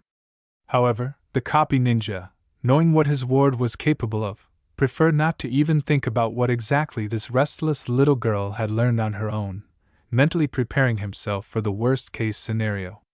Come on, Naru, show off your new super-duper technique. Perky little Sasuke shouted to her, the only one who truly believed a kunoichi in the body of a 3-year-old child.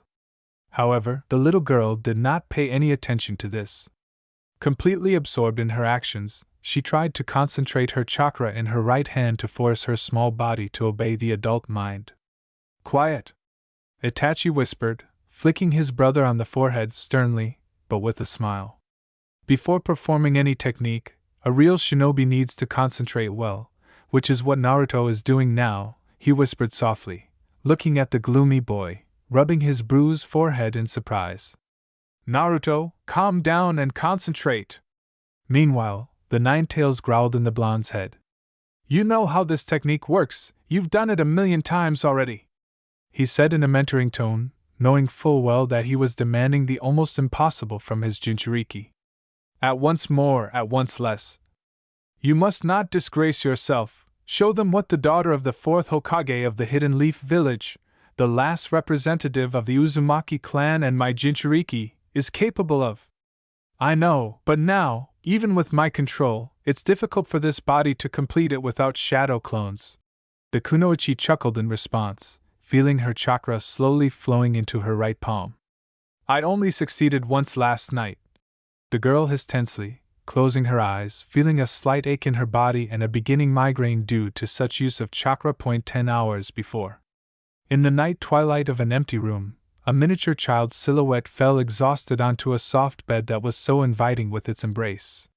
Breathing heavily, the baby climbed onto the warm bed with her legs and buried her face in the pillow, hoping that now her torment would end. Outside the window, a dim street lamp blinked a couple of times, threatening to turn off completely. Somewhere in the periphery a dog barked muffledly, and the girl began to slowly fall into sweet oblivion. Her whole body relaxed in an instant, and her eyes, glistening in the pale light of the moon, began to slowly close, allowing her tired owner to fall into slumber. But, as if contrary to the very essence of the night, the baby suddenly shuddered, as if something had hit her strongly, jumped up and, crossing her legs in the lotus position, sat down with her back straight. Kurama, a clear child's voice said quietly and incredibly pitifully, instantly drowning in the gloomy emptiness of the room. Maybe we'll finish training for today? The girl whined, with an effort of will fighting against her drooping eyes and yawning. No! In a commanding tone, a fox roar was heard in her already aching head, causing even more discomfort to the baby. You must perform this technique now! The Nine-Tails barked in response to the plaintive tone of his Jinchuriki, because he knew that inside the weak child's body was hiding a strong and strong-willed Kunoichi, who had already gone through too many obstacles and battles to stop so easily. But why today? With undisguised curiosity and dissatisfaction, she whined again on the verge of hearing, hoping to find in her Biju at least a drop of sympathy and a hint of his conscience. Because tomorrow you will show this technique to Kakashi, Itachi, and of course your dear rival Sasuke. He snorted mockingly, contradicting his own words, spoken to her no more than 3 hours ago. What? Forgetting about caution, the Kunoichi shouted out and immediately bit her tongue, because behind the wall, 10 meters from her, Kakashi was sleeping peacefully, whom she really didn't want to wake up. Hush, hush! The Nine-Tails snorted mockingly. You didn't think that you would hide your abilities from your father and teacher all your life? He drawled ironically, but the Kunoichi, without even seeing his face, realized that the expression on her now was a lie. Are you completely stupid? What do you mean? In a half-whisper she demanded an answer from the tailed reptile chuckling in her head. I'm thinking. The menacing roar of the Nine-Tails and the strong pressure of the scarlet chakra did not allow the girl to finish her thought. Naruto! He said sternly in a mentoring tone, and without words, understanding exactly what she wanted to say. I won't train this technique with you anymore. The demon fox snapped sternly, instantly losing all his irony and sarcasm. But why? The blonde stammered in confusion, for the first time since the Fourth Shinobi World War, seeing her Bijou like this. Limitless coldness, irritation and anger, that's what the Kunoichi felt in the chakra of the Nine-Tails. Only these feelings were not directed at her, and the girl was well aware of this. Kurama, please, I don't understand why, she said on the verge of audibility, knowing that the beast sitting inside her would hear these words, filled with sadness and bitterness, even if she did not make a sound. Your control is now as good as any of the Sanins, but that body. He muttered as he exhaled, resigned that if Naruto did not explain the reasons for these words and his anger, she would simply refuse to follow his instructions. There is no way I can help you train your body like this. Just like you can't do it at night. And to use high-ranking techniques, you need completely different training than what your sensei is doing now. The tailed one explained and for some reason chuckled sadly. And for Minato or Kakashi to take on this at such a young age, you need to show them what you're already capable of. He continued more cheerfully, feeling the girl's understanding, warmth and gratitude, which instantly permeated her entire chakra. That is, you want my father to take my education seriously, but you are angry because you yourself are not able to help me?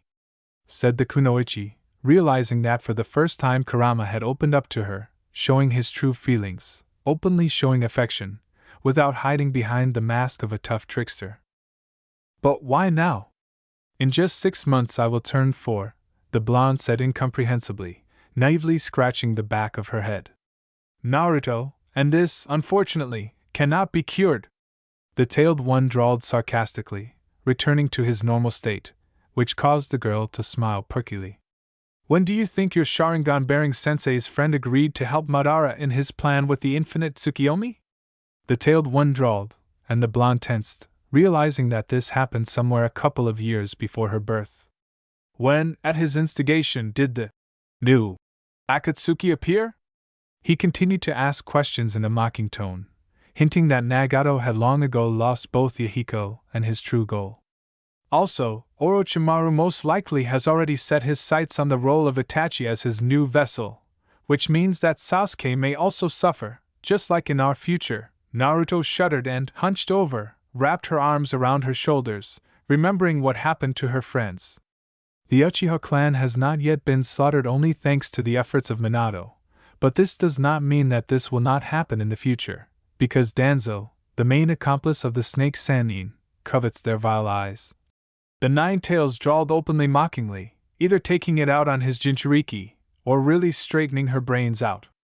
And Gaara has already killed his stupid uncle, thus losing all trust in people.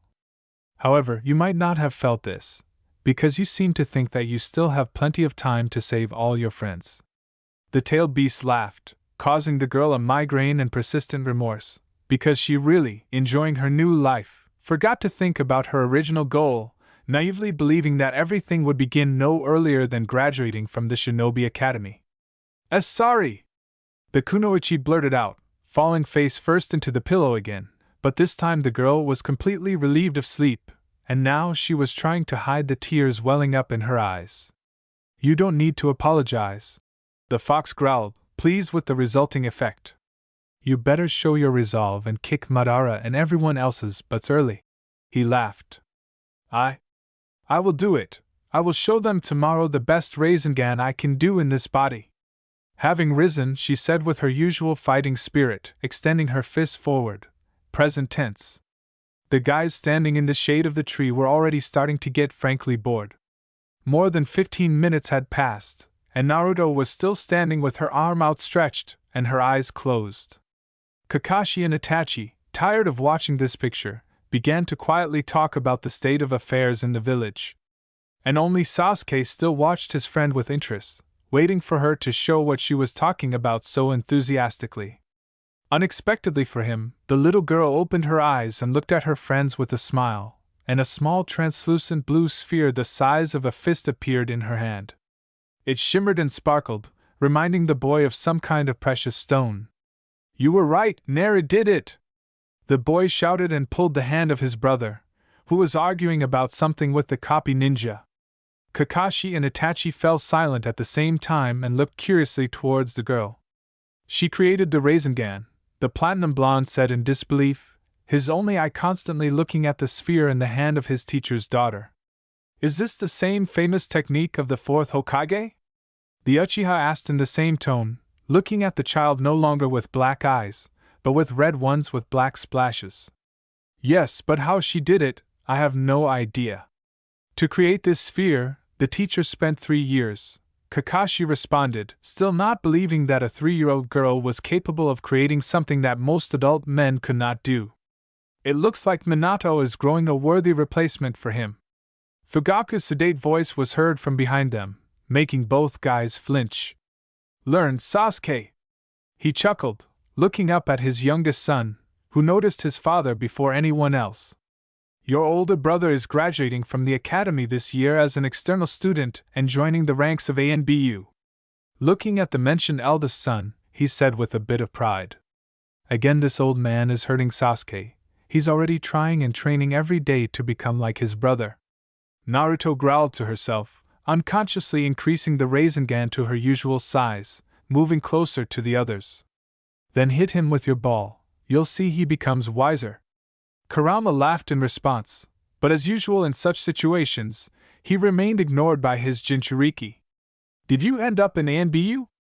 Kakashi asked, looking at the child, who would only be 9 years old in a couple of months. Yes, but first I need to pass the Chunin exam and practice until I'm 11 like an ordinary shinobi. The guy said, slightly embarrassed. Clear, Kakashi said cheerfully, hiding a sad smile under his black mask. It's cool. Naruto clapped her hands, forgetting about the Rasengan in her right hand, and the world around her suddenly darkened. The last thing she heard Kurama's sharp growl, telling her what kind of person she is. Naruto woke up to the muffled sound of breaking dishes coming from somewhere in the distance. Her whole body ached with fatigue, and her head was literally splitting from pain ringing in her temples. After lying there for a while with her eyes closed, the girl finally remembered what exactly happened to her, and why she felt so broken, and why her left arm ached somehow painfully. Opening her eyes, the kunoichi met her gaze with the ceiling, white in the darkness, on which there was a large black crack. Thanks to her, the blonde understood exactly where she was now, because she knew exactly this crack, having probably studied every curve of it during numerous sleepless nights. In her past future, hated and persecuted by the villagers, Naruto often thought about her life, looking at this black blot on a white canvas, involuntarily associating herself with it. She was as much an eyesore as this flaw in the smooth, snow-white ceiling.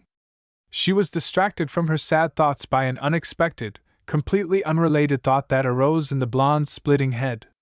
Namely her last memory today, the sunlit backyard of the Uchiha estate and the news that Itachi would soon join the ranks of ANBU. Then Naruto suddenly realized this means that she has no more than 3 or 4 years before the fall of the Uchiha clan, if it happens at all. This news, after Kurama's words at night, sounded like an alarm bell in the kunoichi's head, causing her to shudder internally. Which, coupled with Fugaku's words about the difference between his sons and Kakashi's sad smile, slightly visible from under the mask, inflamed her, causing her to unknowingly increase the size of her Rasengan. Somehow pulling herself together, Naruto stretched her lips in her usual wide smile and, trying to look happy, with the words, "This is great," clapped her hands. "That's it," the girl said emotionlessly, closing her eyes, to the ironic chuckle of her inner demon. "You finally realized it." Kurama laughed, further intensifying the blonde's headache. "Shut up, fox face." The kunoichi growled in response, no worse than the Ninetales himself. "I'm sick and tired of your comments." Why was Fugaku so happy that his eldest son was accepted into ANBU?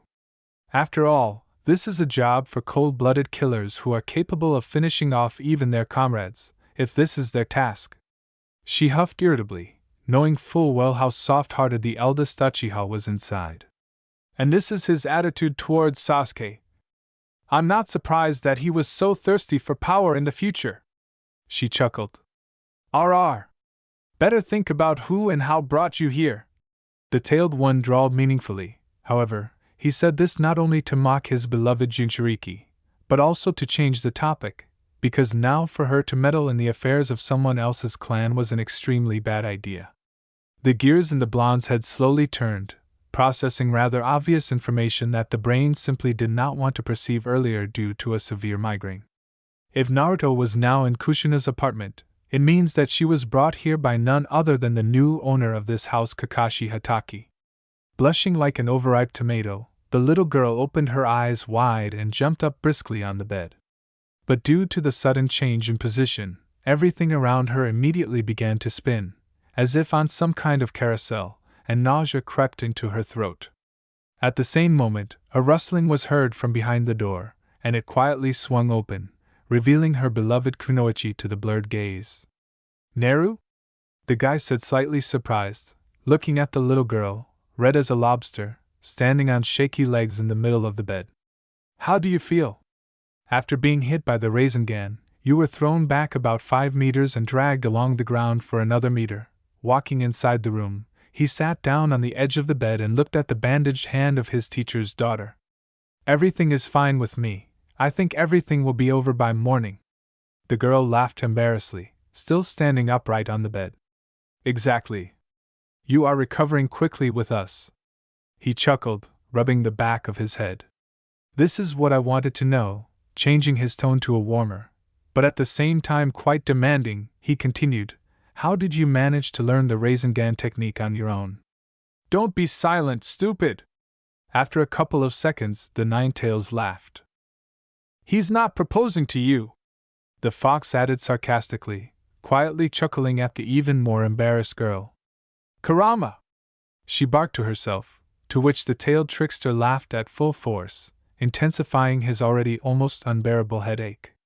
Before Naruto's eyes, everything swam again, turning into a solid-colored spot. His legs gave way weakly, and his muscles cramped in pain. The baby began to fall forward, threatening to fall off the bed straight onto the floor. But instead of hitting the wooden covering, the kunoichi, being on the verge of consciousness, felt a warm and strong embrace. Still, you felt bad, Naruto Namikaze. The guy chuckled, carefully putting the baby back into bed. I hope everything will be fine tomorrow and we can talk, he drawled slyly and pulling the mask off his face, weightlessly kissed her on the forehead because this girl and her father had long become family to him. Chapter 10 Shinobi Academy. Mornings lately began to greet Naruto as something too strange and incomprehensible. There was a strong feeling that every new day was preparing more and more surprises for the poor kunoichi. To her greatest regret, not all of them were good. More precisely, she had no pleasant awakenings at all as a given from the moment she became friends with Kurama. For the tailed trickster considered it his duty to wake up the Jinchuriki somewhere around 7 in the morning with a loud, menacing roar. Needless to say, Naruto jumped up every time as if scalded, thinking that someone had attacked the village again. Although after she moved at this time, the Ninetales took pity on her, waking the girl up at just 9 in the morning. However, the last week broke absolutely all kunoichi records for unexpected awakenings. The new day was no exception for Naru. Awakened by the chirping of annoying birds rejoicing at the sun emerging from the horizon, she sleepily opened her eyes only to immediately close them. The reason for this was that right in front of Naruto she saw the happy face of her father, who had left for a meeting of the 5 Kage just a couple of days ago. No, of course, the girl was glad to see him, but he returned, in Naruto's opinion, somehow too quickly. Assuming that these could be simple hallucinations due to stress, overwork, or a blow from her own Rasengan, the kunoichi rubbed her eyes and opened her eyelids again. Minato was still sitting on the edge of her bed and looking at his confused daughter with a wide smile. The girl blinked a couple of times and looked around the room for other strange personalities, like Kagaya or Hagoromo, or who knows. Everything was clean, and this spoke in favor of the fact that her father was still real. Having finally decided to check her conclusions, the little girl hesitantly pulled out a hand from under the blanket and barely noticeably poked Minato in the shoulder, finally making sure that the person sitting in front of her this is her father. Good morning, Naru. The man laughed at her actions and, leaning closer, sang, Can anyone be congratulated? The kunoichi, completely confused by what was happening, just shrugged her shoulders, trying to figure out what they were going to congratulate her on, and where Minato even came from. Sensei, breakfast is ready, Kakashi said in a half-whisper, looking into the room, but noticing the dumbfounded little girl, he walked in normally. Good morning, Naruto. The copy ninja chuckled, realizing from the girl's questioning look that his teacher had not explained what he was doing here. Yesterday I sent your father a message about what happened, and in the morning he turned up at the door of the apartment, the guy said, shrugging his shoulders, and a bit of understanding finally appeared in the little girl's eyes. That is, everything is fine with me, she muttered as she exhaled, finally relaxing. Your daddy is weird after all. The tailed one snorted mockingly, having woken up at the same time as the girl, but remaining silent in anticipation of something interesting. It looks like he rode all the way from the land of iron overnight just to congratulate his daughter on mastering the Rasengan. Kurama laughed ironically in her head. He's not weird, he just loves me. The kunoichi snorted offendedly in response. So you were talking about the Rasengan? The girl said out loud with a smile. Yes, Minato responded with the same smile and, leaning over, kissed his daughter on the forehead. You are so smart, he whispered quietly in her ear, causing a pink blush to appear on the baby's cheeks. God, how sweet all this is! Kurama snorted. Shut up, fox face! She barked at the tailed kunoichi, while outwardly continuing to smile embarrassedly at her father. Naru, how did you manage to learn it yourself? Kakashi spoke, who seemed to be touched by this picture, unlike the nine tails. The blonde shuddered slightly and looked at her future commander and possible husband in confusion. For some reason, at that moment she really wanted to kill him and bury his corpse somewhere on the outskirts of Konoha, right under the walls of the village. After all, she never came up with an answer to this question, which was asked yesterday. However, this feeling was immediately replaced by another, warmer and joyful one, which made her involuntarily burst into such a smile. Standing in the doorway of her room with a slight smile visible through his mask, Kakashi looked so sweet and homely that it seemed to her as if the invisible barrier that had always separated them had finally disappeared. The guy was slightly disheveled after sleep, wearing an ordinary wide t-shirt and simple home pants, over which was a yellow apron. In one hand he had a blue mug of coffee, and the other was simply hidden in the pocket of his gray trousers. It all looked insanely idyllic and desirable at the same time, so for a second it seemed to Naruto that there had been no relocation, and Kakashi was in her apartment for a completely different reason. Wake up! Kurama barked, destroying the idol in the kunoichi's soul and returning her to a cruel reality. Where she was only 3.5 years old, her father was sitting next to her, and the guy himself considered her almost a younger sister. Really, Naru, how did you learn my technique? The father asked thoughtfully, glancing strangely at Kakashi. The blonde shuddered and looked at her father in confusion, frantically wondering what to answer him. Well, mumbled the little girl, suddenly interested in her bandaged hand. Kurama! She drawled, seeking help from the Ninetales, the only one who could help her at the moment. Naruto! Her friend responded mockingly. What should I tell them? The girl asked, either scared or offended, contrary to the expectations of the tailed one, remaining in the outside world. I don't even know. He chuckled mockingly in response to her question, but contrary to his words and mocking tone, he suggested. Say that you really liked Minato's Rasengan, and you decided to repeat it, and his explanations about the nature and properties of this technique helped you in this. The tailed one said slightly confusedly. Thank you, Kurama. The girl exhaled joyfully. I just really like Dad's Rasengan, she spoke uncertainly after a minute, which was occupied by her internal dialogue with the tailed one. I really wanted to repeat this technique. And according to my dad's stories about its creation and nature, I spent the last year training at night to create it myself, the kunoichi finished slightly hesitantly, afraid that they wouldn't believe her. That's how it is, quite in your spirit, Kakashi said good-naturedly, looking up and down the blushing girl. My daughter is brilliant, Minato said with a smile and clapping his hands, turned to Kakashi. Now, I think we should change her training and move from theory to practice, because judging by what you wrote to me, my daughter has problems using chakra even despite her huge supply and control. The blonde already said seriously and looked carefully at his student. Kakashi, you have a little over a year until she enters the academy. You said that the problem was my body, not the use of chakra, the girl muttered to Kurama while Minato was discussing something with her future sensei. The fox growled at her, once again surprised at human stupidity. Someday you yourself will understand what your true problem is, otherwise you will never be able to use both your and my chakras normally, he said coldly, putting an end to their conversations on this topic. Now, Kakashi, leave us alone, I have to go back soon, otherwise my absence from the council may be noticed, the man said guiltily, rubbing the back of his head. Yes, Minato-sensei, the guy said with a slight bow.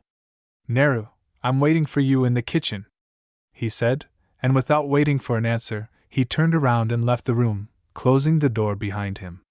Honey, tell me, do you like my student? As soon as the door closed behind him, Minato asked his daughter, which put her into a complete stupor. Wow! Kurama exhaled, in tune with the sensations of his Jinchuriki. Clearly, like her, not expecting such questions from the blonde. And what should I answer? The girl got nervous. If I say yes, he can kill him, but if no, I don't want and can't lie to him. RR. The tailed one growled, pulling himself together. Tell the truth, I don't think your daddy is that crazy. And this question. He has clearly already decided something for himself, Kurama said without a hint of joke or ridicule. Okay.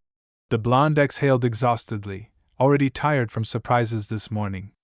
Yes, I like it, Naruto finally said, expecting a scandal from her father, which, to her surprise, did not come. I knew it, he exhaled with a smile. You were always too smart and mature for your age, so I was expecting something like this at this age. Turning to the side, the man said, surprising this kunoichi even more, and you know what, I don't mind at all seeing him as my son-in-law when you turn 18. What? The little girl asked too loudly and in surprise, jumping up on the bed. I take it back, your father is a complete psycho. Kurama laughed approvingly in her head. I have to go back, I'll be back in 3 days. Minato said quietly, not paying even the slightest attention to the embarrassed exclamation of his daughter, and disappeared, using a technique that the kunoichi had already disliked. A little over a year later. Rise and shine! Today is our big day! Kurama mockingly drawled in the head of his sleeping Jinchuriki. Naruto opened her eyes about half an hour before the alarm clock, awakened by Kurama's sharp roar, reminding her of something important that would radically change her measured life. Sitting down abruptly on the bed, she sleepily looked around with unfocused eyes, slowly realizing what day it was today and why the tailed reptile was so enthusiastic about waking her up today. Stumbling a sleepy glance at the calendar hanging above the desk, which her daddy had brought here a week ago, the kunoichi instantly woke up from her slumber, and briskly jumping from the bed, ran out of the room right in her nightie, shouting out joyful exclamations as she did so. At full speed, the girl flew into the room of her peacefully snoring father, and jumped straight astride the sleeping man with a running start, not caring at all about the latter's safety. Minato, who was overwhelmed by happiness in the form of his joyfully screaming daughter, gave a strangled sob and, grimacing painfully, opened his eyes, watery from pain, immediately meeting his gaze with his exact female copy. The only difference was that she had long hair, tousled after sleep, reaching almost to her waist, and the girl herself was about waist-high, since she had just turned 5 years old a couple of months ago. She smiled happily, continuing to jump around her father on the bed and laugh as if today was the happiest day of her life. Today! The girl finally shouted, finally switching from slurred exclamations to normal speech.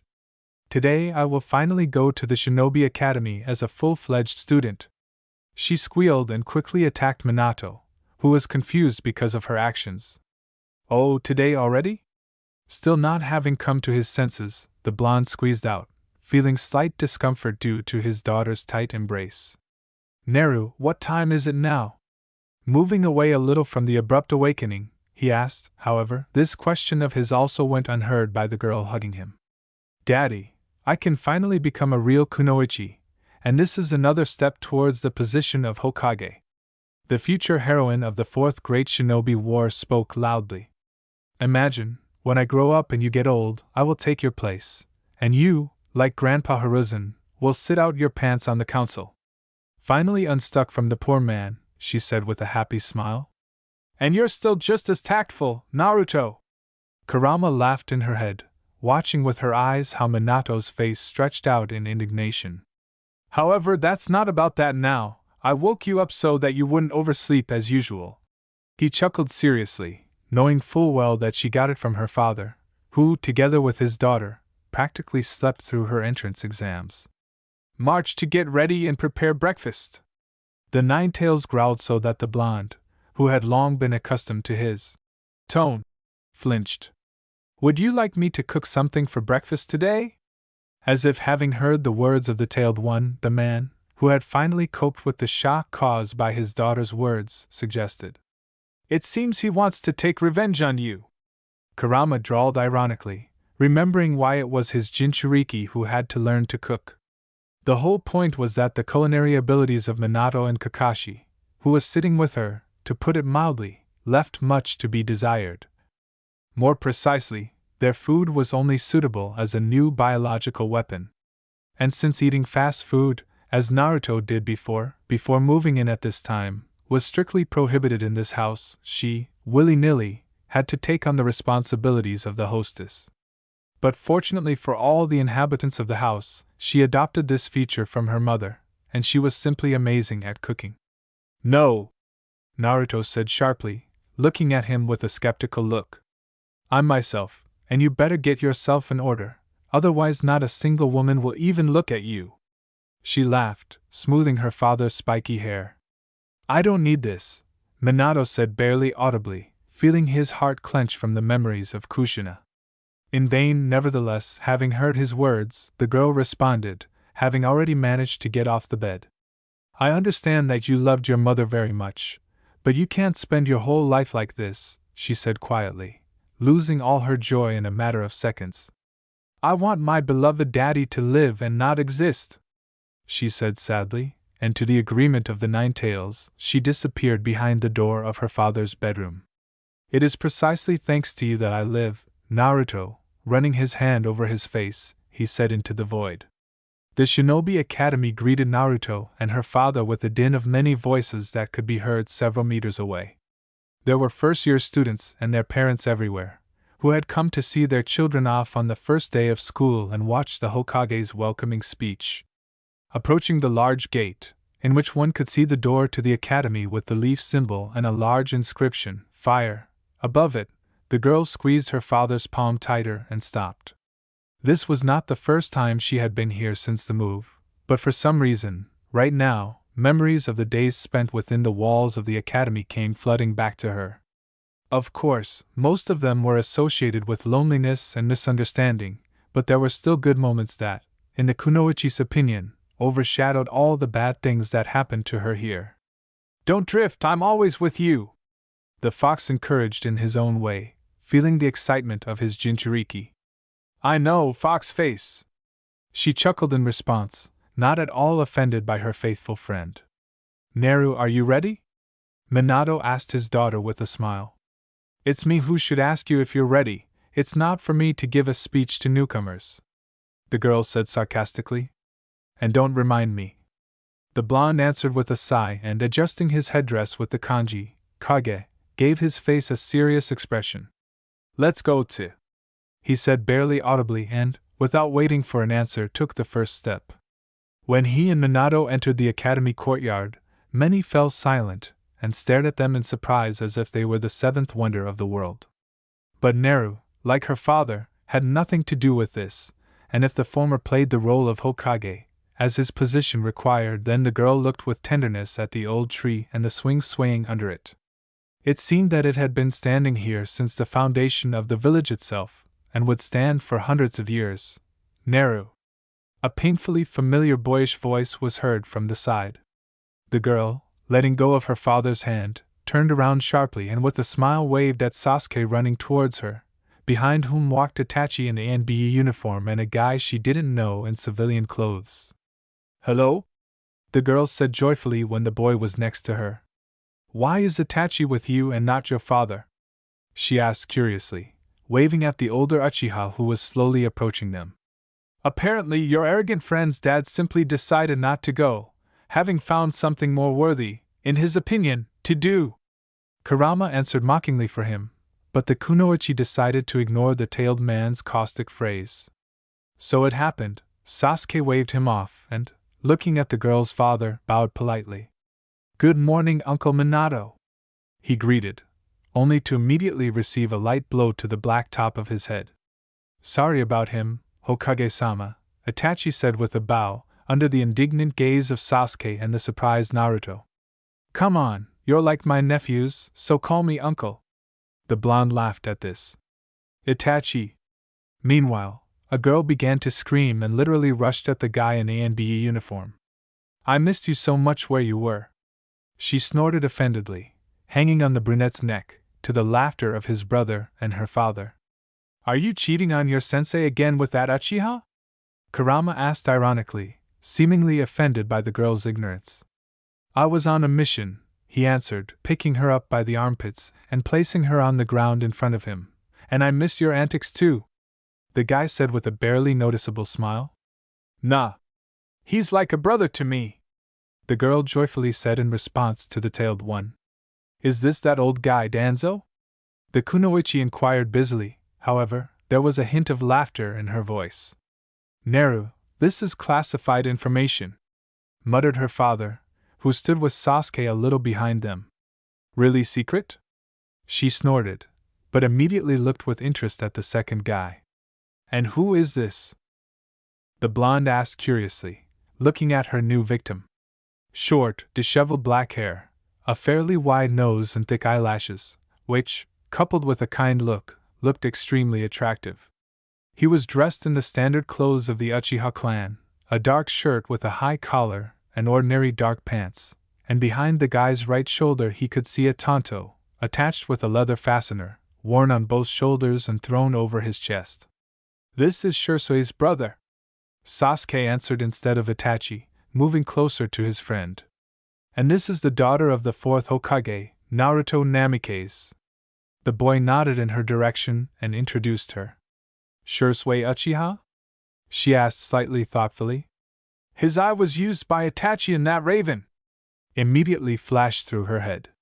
He will die right before the fall of the Uchiha clan. The Nine-Tails chuckled in response to this.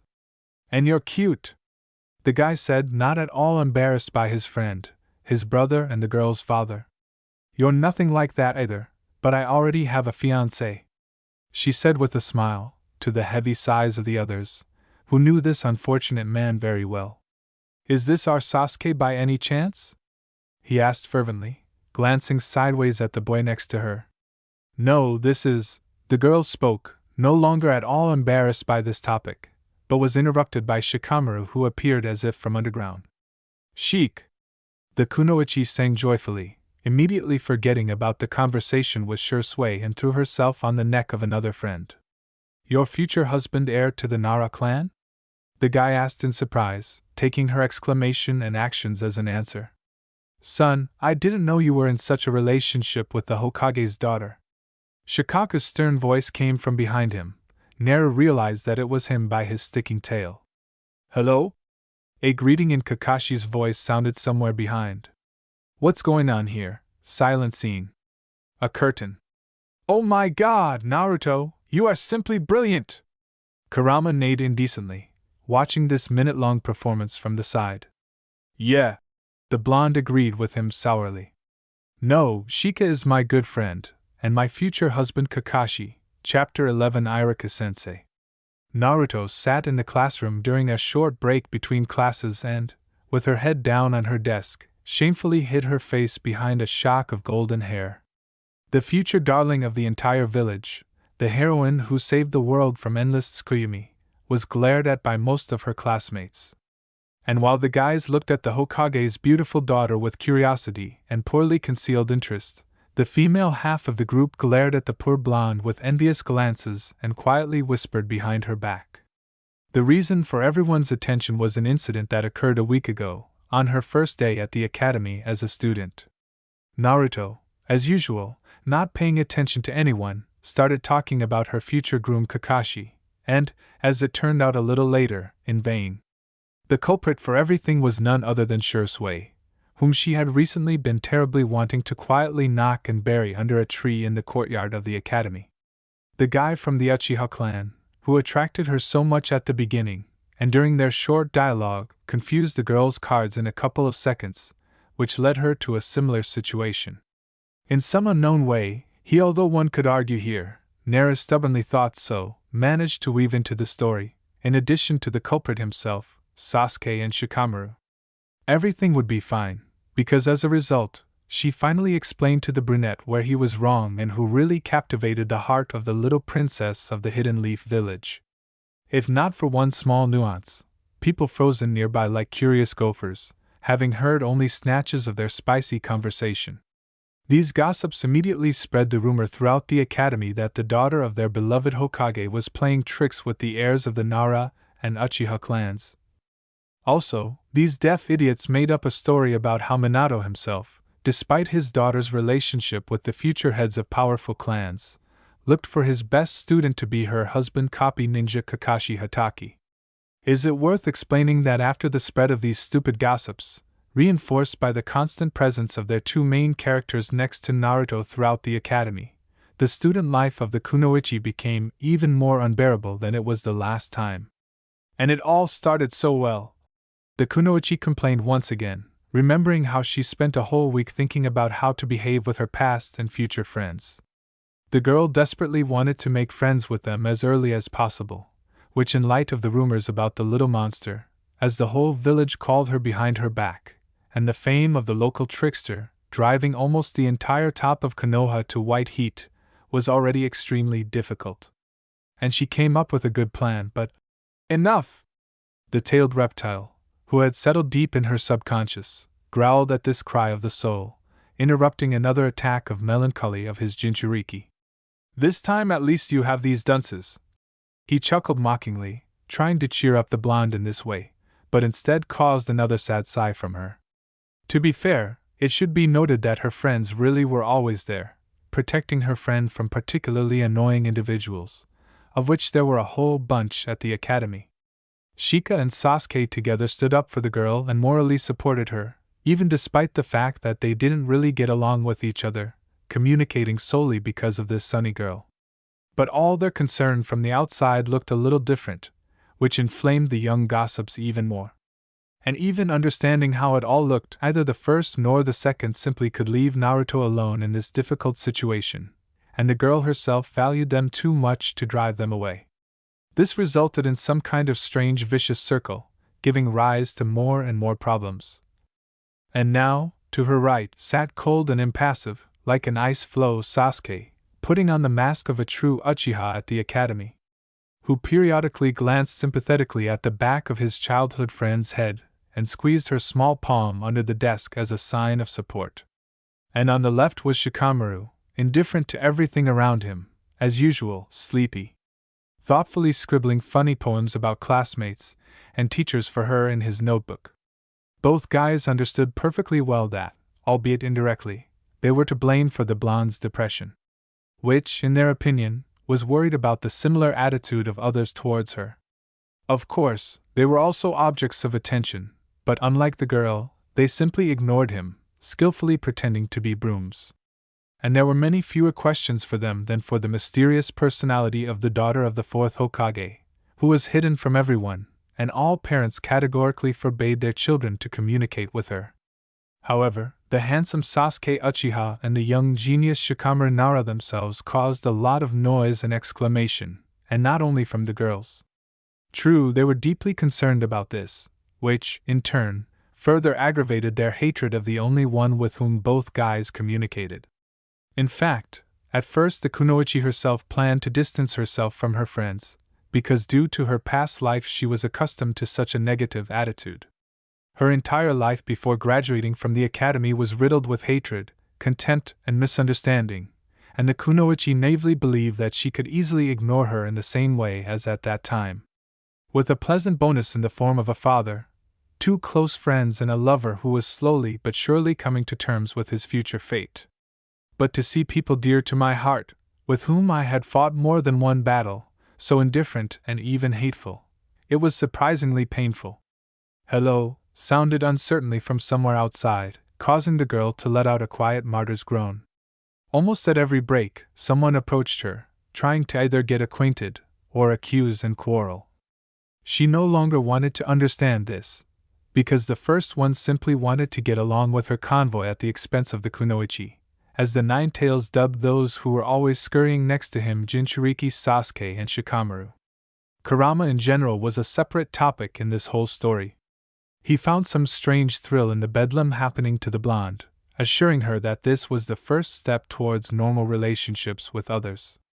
After all, she was no longer perceived as a monster, considered rather a bitch, and it would be much easier to deal with something like this.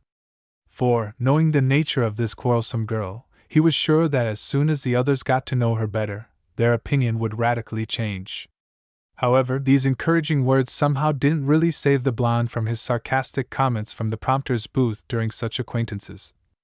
So, the latter, consumed by their own feelings of jealousy, envy, and irritation, wanted to release them on the culprit of what was happening, which usually ended in a skirmish with someone from her honor guard. Shikamaru, maybe we can go home together today? The girl shuddered slightly in surprise, because for once they were not addressing her, and hesitantly raised her head. Right in front of their desk stood a short, plump boy with reddish hair sticking out in different directions and red spirals on his cheeks, who was recognizable as little Chuji. He, under Sasuke's skeptical gaze, smiled modestly but welcomingly at them, fiddling with the hem of a white t-shirt with the symbol of his clan, hidden by a light green jacket. Naruto blinked once again and looked at Shikamaru, because she remembered well how the two met and became friends, and what it all meant for a member of the Nara clan. Even in her past life, after the end of the war, they all gathered together at Granny Tsunade's favorite establishment to celebrate the victory and honor the memory of those who fell in this war. It was then that the already significantly intoxicated guys told the story of their acquaintance. Naruto was moved to tears, because in some ways Chuji's story resembled her own. Clumsy and slow, he was an outcast among his peers, because the teams he was on always lost because of him. Shikamaru was the first to see his kind soul and pure heart in him and extended his hand. Don't think, interrupting her memories, Shikamaru spoke, taking Nara's empty look directed at him as a request to refuse, but was brazenly interrupted by the blonde who immediately attacked him and covered his mouth with her hands. Are you Shiki's friend? The girl literally sang with a wide, good-natured smile. The boy shuddered, looking at the girl hanging on the shoulders of the brunette, who was humming something, and Sasuke, who was barely restraining his chuckles. You seem to be a little too enthusiastic. The Nine-Tails laughed in her head. I think he mistook you for a maniac. He drawled sarcastically and laughed again. Shut up, fox face. The girl chuckled, but Shikamaru still let go. What is your name? She drawled out curiously, slyly narrowing her blue eyes, already thinking about how to kindly joke about her future friend. This is Chuji, the brunette answered sternly instead, and with a heavy sigh glanced sideways at the blonde. Naru, finish your act, he's a good guy. Nara drawled slightly condemningly, looking at his friend's face that immediately became innocent. And it was not in my thoughts. Raising her hands up, she immediately responded. I do not believe! The tailed one declared in her head in the tone of an inveterate theatergoer, and Shikamaru, judging by his skeptical look, was of the same opinion. Come on, I was just trying to make a little joke, the kunoichi muttered and looked at Sasuke, looking for his support. Don't drag me into this. The Uchiha said proudly, however. From his look it immediately became clear he is glad that Naruto has returned to her normal state. Traitor! The girl snorted faintly and offendedly, and returned her attention to the guy who froze in surprise. You're not offended by me, are you? She asked, slightly tilting her head to her shoulder, with a smile. No, I guess, he said hesitantly, embarrassed to look into the eyes of this strange, but undoubtedly kind girl. Here you see. Glancing briefly at Shikamaru, she stuck her tongue out at him. By the way, I'm Naruto Namikaze. The blonde sang and extended her hand to the completely embarrassed boy. Choji from the Akimichi clan, he responded quietly, carefully squeezing her fragile hand. So you are Uncle Chuza's son? The girl said thoughtfully, trying her best not to laugh. And how I didn't immediately notice the similarity, she muttered barely audibly, quietly watching her new victim. The guy's face lengthened, and his eyes became like bowls. He himself unconsciously took a step back, looking at his new acquaintance in surprise. You shouldn't become a shinobi, but an actress! The Nine-Tails half-roared, pleased with the result, even taking into account the fact that the joke, by his standards, was completely innocent. Only his reaction is too strange. Kurama chuckled, noticing that the boy was still not dying. You are right, the blonde said in agreement. Really, he can't not know who I am? She asked herself rather than the tailed one. My dad sometimes takes me to work, so I know a lot of people. The kunoichi chuckled feigningly and proudly, checking her guesses. Dad? Akimichi asked and looked questioningly at Shikamaru and Sasuke. Do you really not know who the father of this abnormal woman is? Sasuke asked doubtfully, still interested in what was happening, instantly receiving a poke with his elbow from the abnormal one. Chuji, Nara, daughter of the fourth Hokage Minato Namikaze. The brunette explained lazily, but still in surprise, because every dog in Konoha knew who this blonde was, not even to mention that the girl had already introduced herself to him. Eh? Chuji said in fear and turned his gaze to his friend. The nine tails in the girl's head neighed like crazy and, judging by the sounds coming from her inner world, was diligently pounding something on the bars of his prison. Naruto hoped that it was his damn head, because the migraine that caused his loud and shrill laughter hit his temples with such force that for a second the kunoichi's eyes darkened. However, if not for this, she herself would have burst out laughing, since Chuji's face was truly comical. Either frightened or surprised, the guy stared wide-eyed at the girl, as if she had grown horns, while opening and closing his mouth like a fish in an aquarium. "Hey, how are you?" Sasuke asked him sympathetically, although even on his impassive face a perky blush appeared, and his lips tried to spread into a laughing smile. "Class, everyone is in place, the lesson has already started." The teacher's voice rang out calmly but sternly throughout the classroom, causing everyone to fall silent and Naruto to flinch slightly. "Sasuke, I want to take a nap, will you wake me up if anything happens?" Looking at the back of the retreating Chuji, the girl drawled sadly, without even looking towards the teacher who had entered, who in a past life was like an older brother to her, and without listening to her friend's answer, she sank back onto her desk, instantly falling into her inner world. "What's wrong with her?" Shikamaru chuckled questioningly, to which Sasuke just shrugged. Naruto had been silently sitting on Kurama's paw with her head bowed for more than half an hour and was going to sit for the same amount of time until this lesson was over. Tears rolled down the pale cheeks of an almost 20-year-old girl in streams, falling from her chin and falling onto the mirror-like surface of the water, sending light ripples across it. Everything here, in the inner world of the kunoichi, at such moments was oppressive, accurately reflecting the state of her soul. Naruto was so eager to meet again with the one who was the first from the entire village to lend her a helping hand, the first to see in her a living person, and not a vessel of the terrible Biju who had destroyed many lives of its inhabitants. But despite her desire, now the girl was shamefully hiding from him in her inner world under the condemning gaze of the tailed one. Probably the whole problem was that Iruka-sensei in another life saw her as a lonely child, like himself, left without parents and abandoned to the mercy of fate. Then he simply felt sorry for the lonely baby and only later realized what she really was like, and fell in love as if he were his younger sister. Now the man clearly unconsciously hated her, taking out his anger for the death of his parents on the new host of the nine-tailed demon.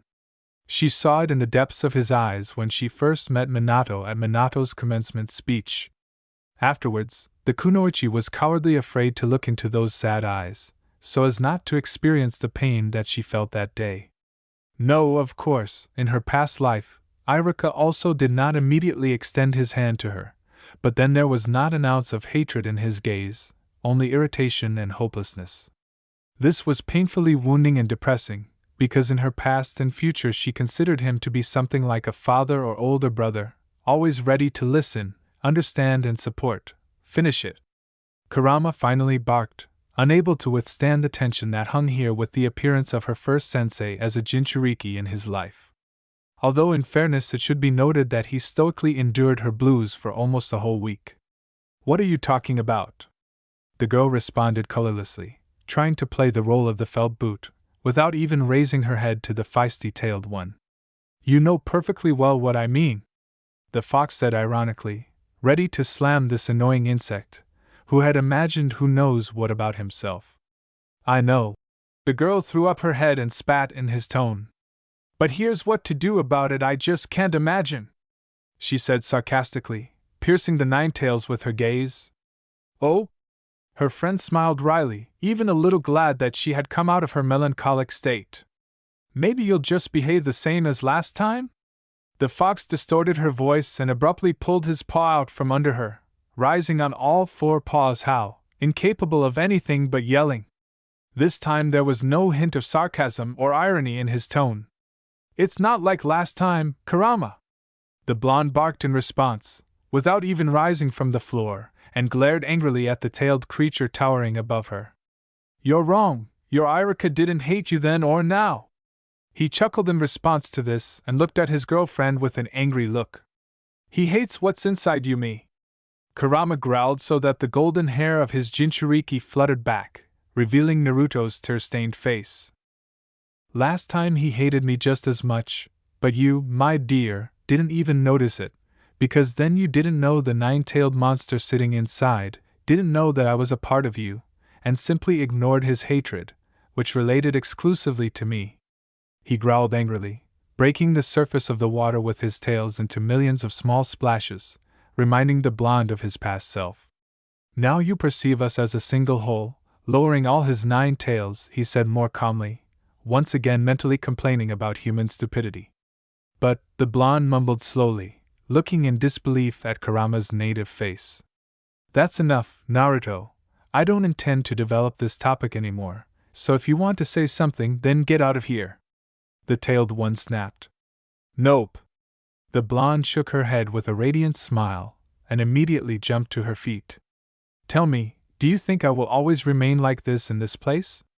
She drawled questioningly, knowing full well that it was better not to anger the tailed one now, and turn the topic into a more peaceful direction for him. "Which?" The fox chuckled. 18 years old. She blurted out fervently, however, after the topic of her strange relationship with Irika-sensei. This was the next thing that worried her. "I think no," lying down again and offering her his paw, Kurama answered peacefully. "You'll probably grow up to this age, and then you'll start growing up again," he drawled slyly, looking at the girl sitting on his paw. "Naru, wake up!" Sasuke's voice was heard from somewhere far away. "It seems your sensei has finally noticed that someone is dozing off in his class." The Nine-Tails laughed sarcastically. "Yeah." The blonde jumped to her feet and laughed. "And thank you?" the girl shouted and, not listening to her friend's scolding, rushed away. "Finally woke up," Shikamaru whispered, watching the Uchiha shake the already awakened girl by the shoulder. "You have been called to the board and it looks like the sensei is running out of patience." The guy added quietly and yawned widely. "That's who would speak." The blonde chuckled in response and stood up from her desk. "Naruto, solve this problem," Irika-sensei said sternly, looking straight into the girl's blue eyes. "I do not know how," scratching the back of her head, she responded with a wide, innocent smile, although she knew perfectly well the principle of the decision, because Kakashi had long drilled almost the entire academy program into her head. "What are you doing?" Sasuke whispered in surprise, knowing full well what his girlfriend was capable of. "I think she's up to something big." Shikamaru chuckled knowingly at his words, closely watching this quarrelsome girl. Chapter 12 Grades. Naruto sat in the kitchen and innocently batted her big blue eyes, looking at the gloomy face of her father towering over her. Probably for the first time in her life, the kunoichi was truly afraid of the reaction of the always kind and understanding Minato to her prank. She was scared, but still tried with all her strength to keep the mask of an innocent lamb, hoping that it would work on her daddy again. After all, this method worked even when the kunoichi, without a second thought, painted on with ink a mustache and a black eye for her father, who had dozed off in his office. And he, without noticing the catch, went with all this to a meeting with the daimyo of the Land of Fire. There was noise then. They shouted at the kunoichi, who did not expect that her joke would go so far, not only Minato himself, who had disgraced her, but even Grandpa Hiruzen and Kakashi. And she got her current proud title Konoha's little trickster. However, some individuals, who, according to Kurama, who is pleased with this situation, have had sand pouring out of one place for a long time, simply called her a monster. But that's not about that now. Naruto from her past future knew well what her father was like when he was angry, and what he was really capable of when he became serious. But even knowing in advance what it would entail, she would have done the same, and in the future she was going to continue in the same spirit. Still, this was a very important part of the plan drawn up by her, and the Nine Tails 6 months ago, when she had just entered the Shinobi Academy. Yes, the fox nevertheless persuaded Naruto, who did not like plans and strategies, to think through all his moves this time, at least until her release. This time, too much was at stake, and acting on a hunch was extremely unwise and even dangerous. Therefore, the girl gradually, step by step, brought their little plan into execution. Because she was well aware that this way she would have a much greater chance of changing the future of the village and its inhabitants. Minato, surprisingly dejectedly, glared at his beloved daughter with an angry look from under his knitted eyebrows. Everything about him screamed that the man was now angry with his beloved child as never before. Even though the girl looked like an innocent angel, at the moment Minato saw her as a little one, which for the last 6 months has been systematically destroying his nerve cells. Although, to be fair, it was not only his daughter who was getting on his nerves, but also the entire council of elders, egged on by Danzo. They almost daily demanded that he curb his irrepressible daughter, or simply put another violent Jinchuriki of the Nine Tails on a chain. And these old people didn't care that the Biju sitting in it had nothing to do with children's pranks, because in the eyes of the public, his daughter, like his wife before that, were monsters.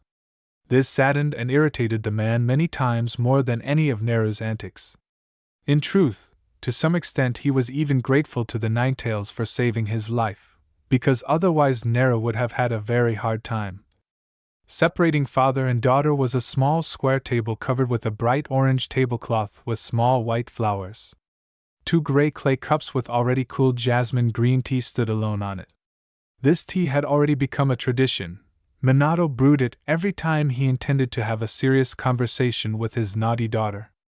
However, no one had ever tried this strange, slightly viscous liquid, for both knew that even tea made by the blonde weapons of mass destruction. It's just that in the past half hour from the moment he called her into the kitchen, her father never said a word. He just looked sternly, as if trying to discern something hidden deep inside her, or, well, drill a hole in his daughter. Naruto, tell me why? The man suddenly groaned, losing all his sternness and becoming like a sad puppy. The kunoichi barely noticeably shuddered at the sound of his voice, which abruptly broke the prevailing silence, and blinked in surprise. What exactly is the why? She drawled in an unctuous voice, reinforcing her words with an innocent look directed directly at him. Minato, in response to her actions, let out a sad sigh and, literally falling into his chair, convulsively squeezed a cold mug of tea in his palms. In fact, Neru had a rough idea of what could have brought her father to such a state. But the kunoichi could not even imagine that a man who went through the Great Shinobi War, becoming the youngest Hokage in the history of the village, would react to all this so emotionally and unrestrainedly. Wow! Hysterical! Kurama, who for the last hour had been doing nothing but muttering about boredom and Minato's sour face, mercilessly snorted. Daddy, are you talking about the painted faces of your predecessors as Hokage? The girl asked embarrassedly on the verge of hearing, trying to confirm her guesses with the Nine Tails. Who needs these old dilapidated stones? The blonde sharply dismissed her words, completely refuting the assumption, and at his own peril and risk took a sip of the green poison of his own production.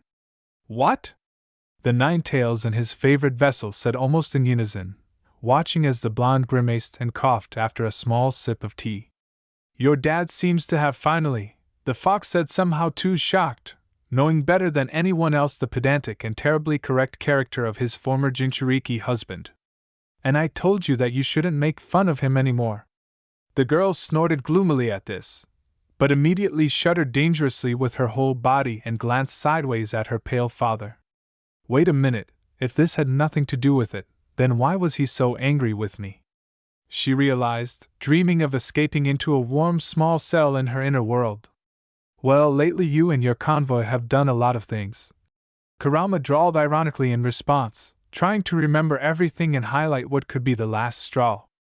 Just remember that incident with the Lycoris Ikebana that you presented as a gift to your teacher. The tailed man laughed, remembering the long face of a woman teaching young kunoichi the intricacies of female cunning.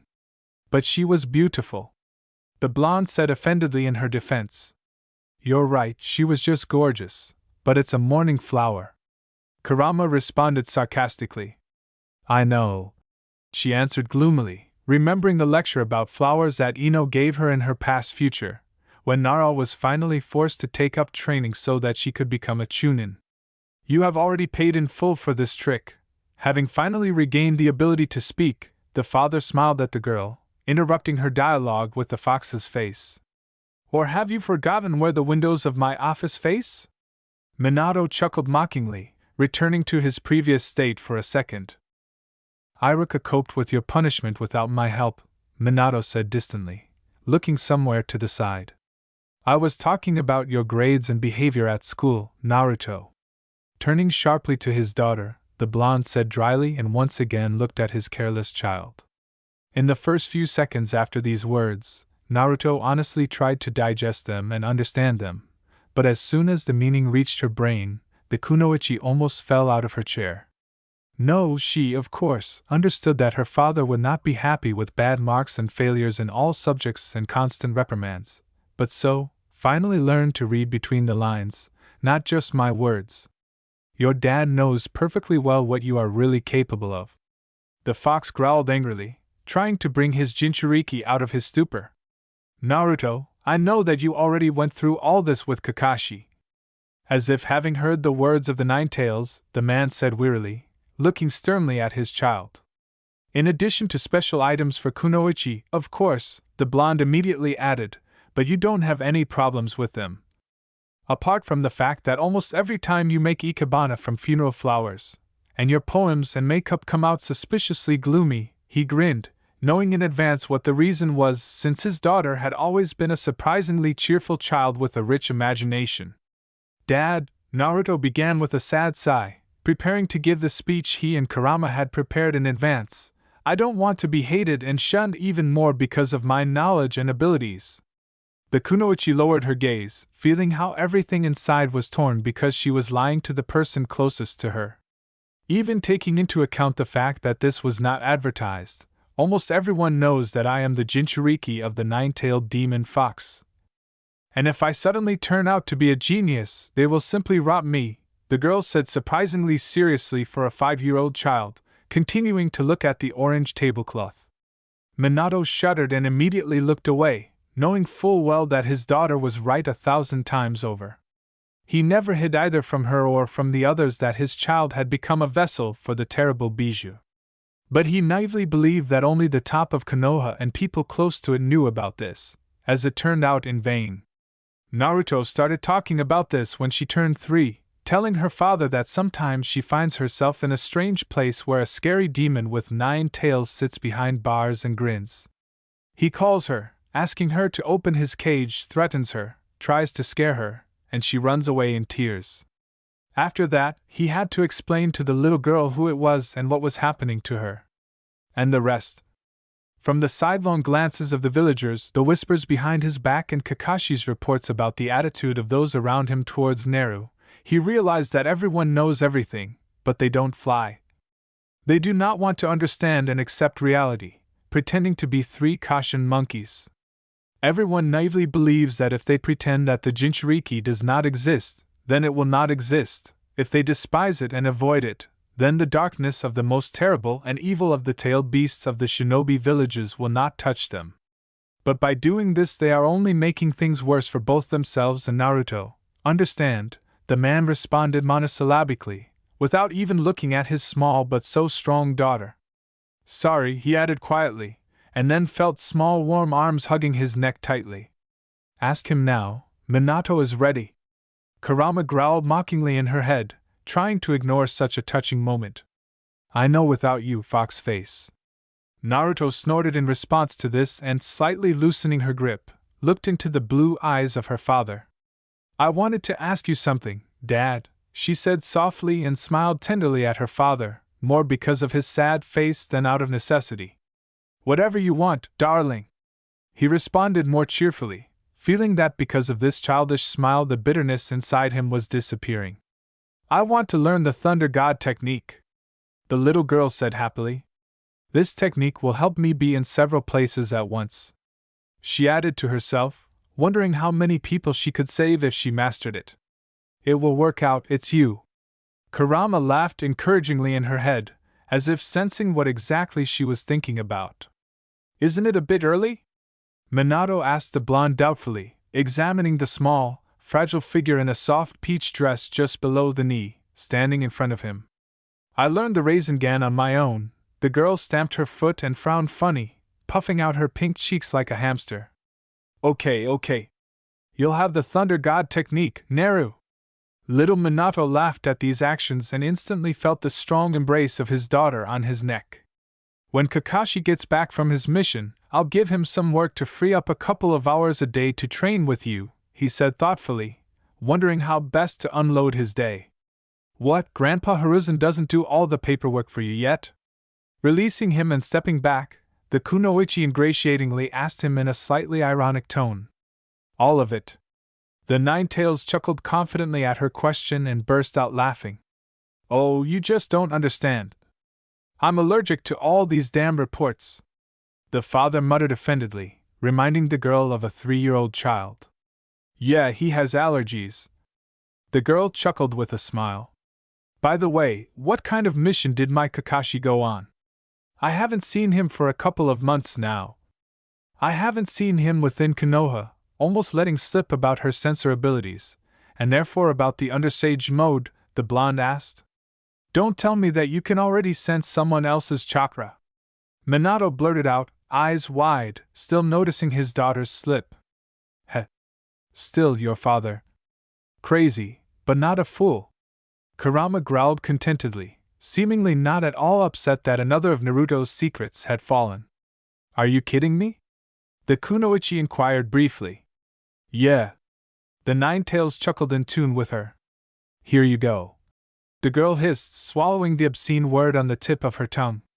Nope, I can only feel 2 chakras so far, yours and Kakashi's, she sang cheerfully, telling the truth only partly, because without using natural energy, she really could sense only a few people.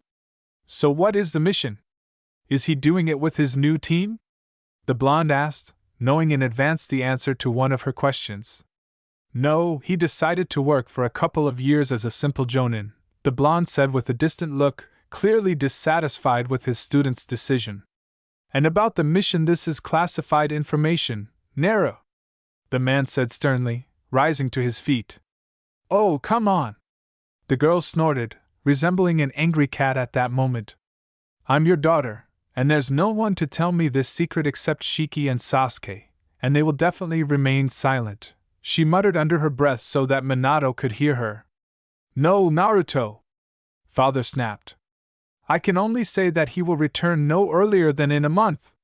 Having measured the offended girl with his gaze, he said calmly and headed towards the exit from the kitchen.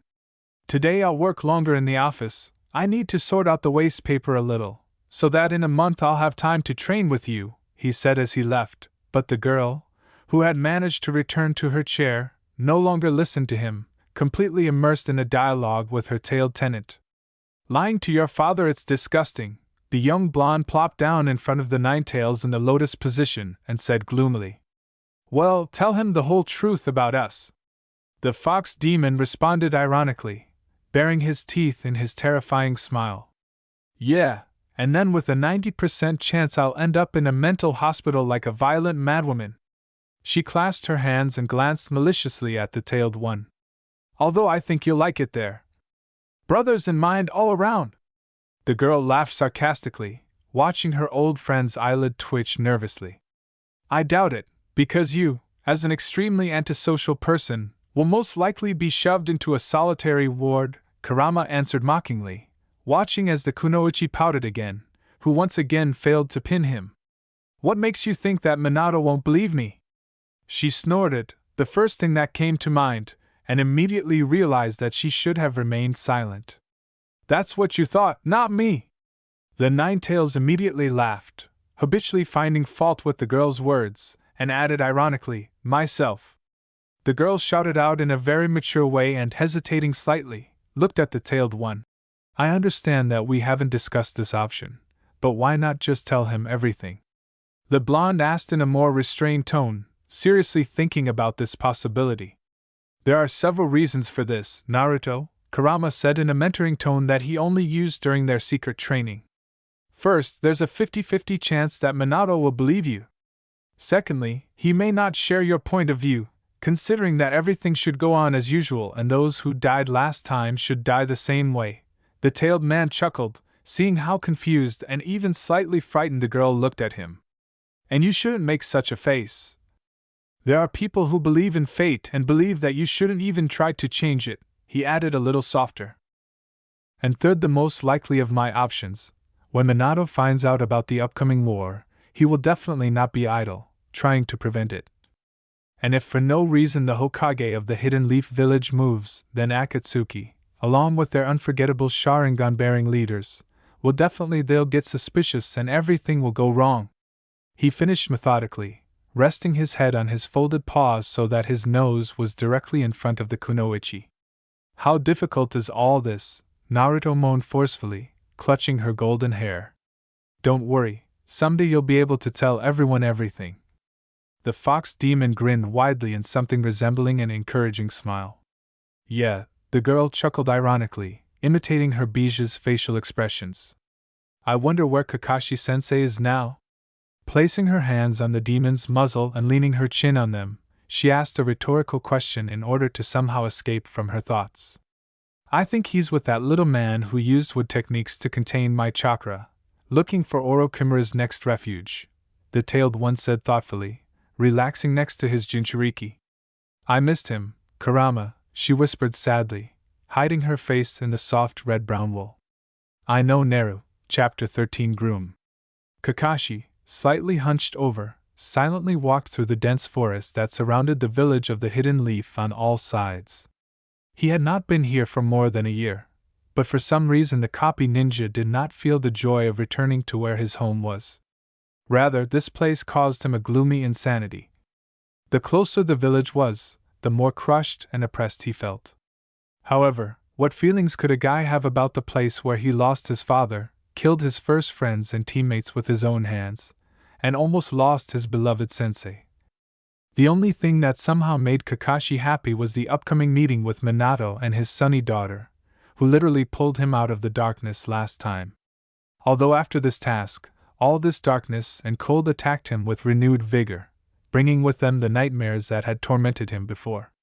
A seemingly simple mission of surveillance and information collection turned into a daily bloody mess, and resembled more of a task for an ANBU captain, who he was in his past. This mission was entrusted to him personally by Danzo and the Council of Elders, convincing Minato and Hiruzen that no one could handle it better than Hatake. No, in truth, she was indeed extremely important for the Hidden Leaf Village, deservedly bearing the S rank, but the specificity was clearly assigned incorrectly. Rather, this mission could be called a sweep with further collection of information and elimination of unwanted witnesses. And now, having successfully completed his task, Kakashi strongly doubted that after his return to the village everything would be the same. Not only did all this drag on for more than a year, but he also had to kill shinobi from other villages and ordinary civilians. They were not spies or saboteurs, they just happened to be in the wrong place at the wrong time, having seen and heard something that was not no one should have known except the Hokage, the elders and the daimyo of the Fire Country.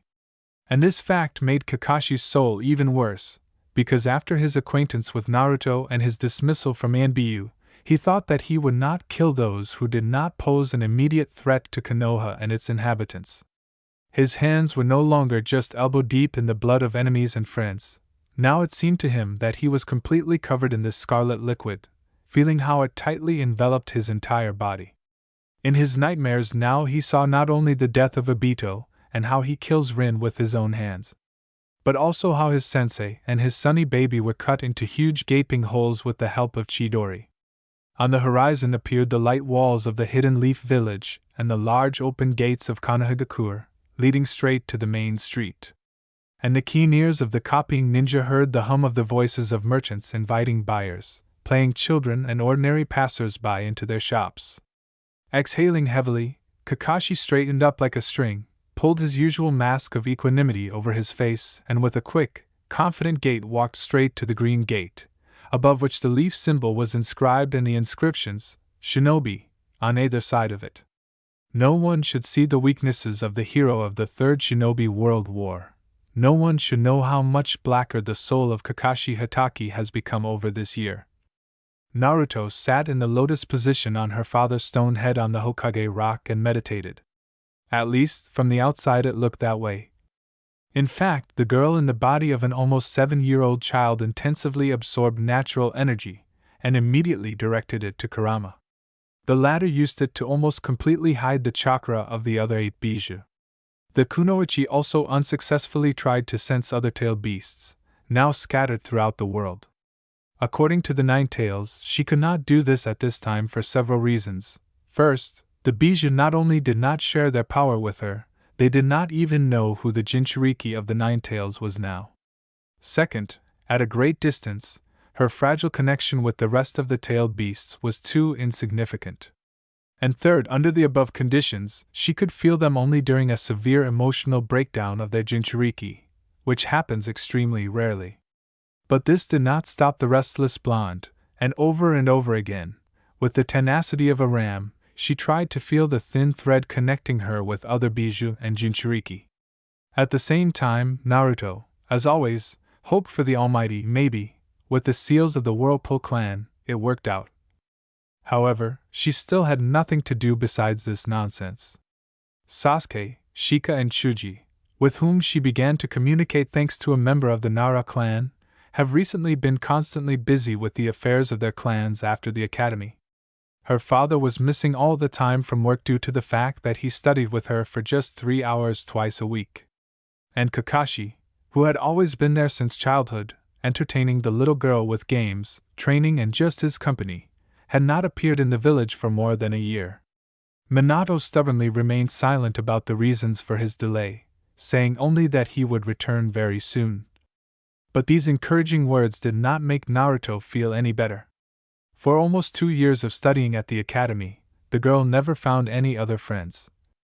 No, she had friends in the class with whom the kunoichi more or less got along, but this friendship was conditioned only by her behavior and character. Naruto was the real ringleader, and most of the boys, led, oddly enough, by Kiba, followed their guru of pranks. But outside the academy, all these guys simply ignored the daughter of the 4th Hokage, fearing the wrath of their parents. And the blonde was not at all angry with them for this, because she perfectly understood what the majority of the villagers thought of her. Although, in her defense, the girl could provide an improving relationship with Irika-sensei, who no longer perceived the child as a monster, considering her just a troll with an extremely rich imagination. Naruto, stop having your head in the clouds, concentrate on the natural energy and chakra of the people of Konoha. Kurama suddenly growled angrily, causing the girl to flinch and almost roll off her father's head. Shut up, fox face! The blonde growled in response, not even trying to follow the tailed man's ridiculous orders.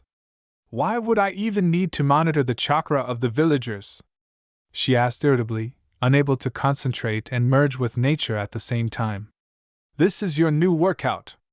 The fox chuckled ironically, but his voice sounded somehow too smug. What nonsense! The kunoichi muttered under her breath. Talkers! Kurama mockingly barked in a commanding tone. Naruto frowned, but with the last of her strength she restrained the insults that were trying to escape from her lips towards one completely insolent fox face. Hitting Minato's stone head with her fists, she carefully closed her eyes and relaxedly joined her middle and thumb. Noisily exhaling almost all the air from her lungs, the kunoichi tried to get rid of all her irritation, stress, and worries. The thoughts pressing on the blonde's consciousness about her friends left in the past and future, about the upcoming possible fall of the Uchiha clan, about Kakashi missing for a year, and about the upcoming 4th Shinobi World War in the near future slowly evaporated from her head, giving lightness and warmth. It originated somewhere in the solar plexus area and spread in waves throughout the 7-year-old girl's body with the consciousness of an adult girl. Gradually, her body began to dissolve in these sensations, and she herself began to feel close to the whole world, realizing that she was only a tiny part of it. Everything suddenly became so elementary simple and at the same time absolutely unimportant. Naruto could easily sense not only every inhabitant of Konoha, but even animals, the smallest insects, and large plants. Opening her eyes slightly, the girl smiled faintly. Everything around was filled with various energies. They intertwined with each other, drawing intricate multicolored patterns, enveloping everyone and everything. This picture always brought Naruto true peace and joy, filling her heart to the very brim. Turning her head slightly so that the light breeze blowing almost at the top of the cliff was blowing directly into her face, the kunoichi froze and opened her clear blue eyes wide. All the splendor and tranquility surrounding her disappeared in the blink of an eye, leaving behind only one single stream of chakra. Snow white, it went off into the distance in a thin translucent path, gradually becoming completely invisible.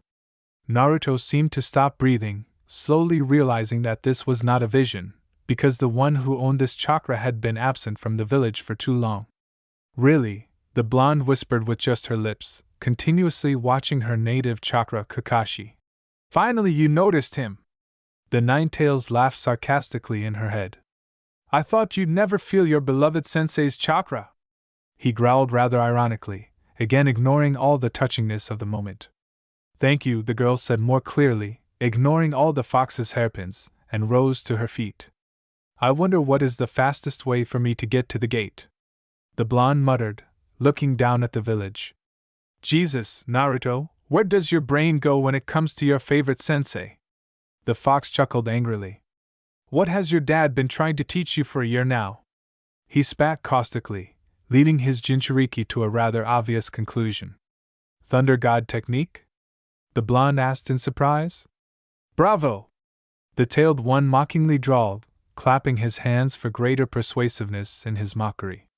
But I need a seal in order to, she spoke, but stopped mid-sentence, realizing what her tailed tenant was driving at. Finally I remembered! Kurama laughed. When you were learning how to make seals for this technique, you placed one right on the gates of Konohagakure. Having laughed, he drawled in a satisfied tone. And now you just need to concentrate, remember everything that Minato told you and perform this technique. The tailed one calmly said, as if it were a matter of course. But I've never moved such a long distance before. And my problems with using chakra, the blonde said hesitantly, scratching the back of her head. True, I still didn't understand what was wrong with me, she said thoughtfully, just out of earshot. RR! Stay calm and carry on!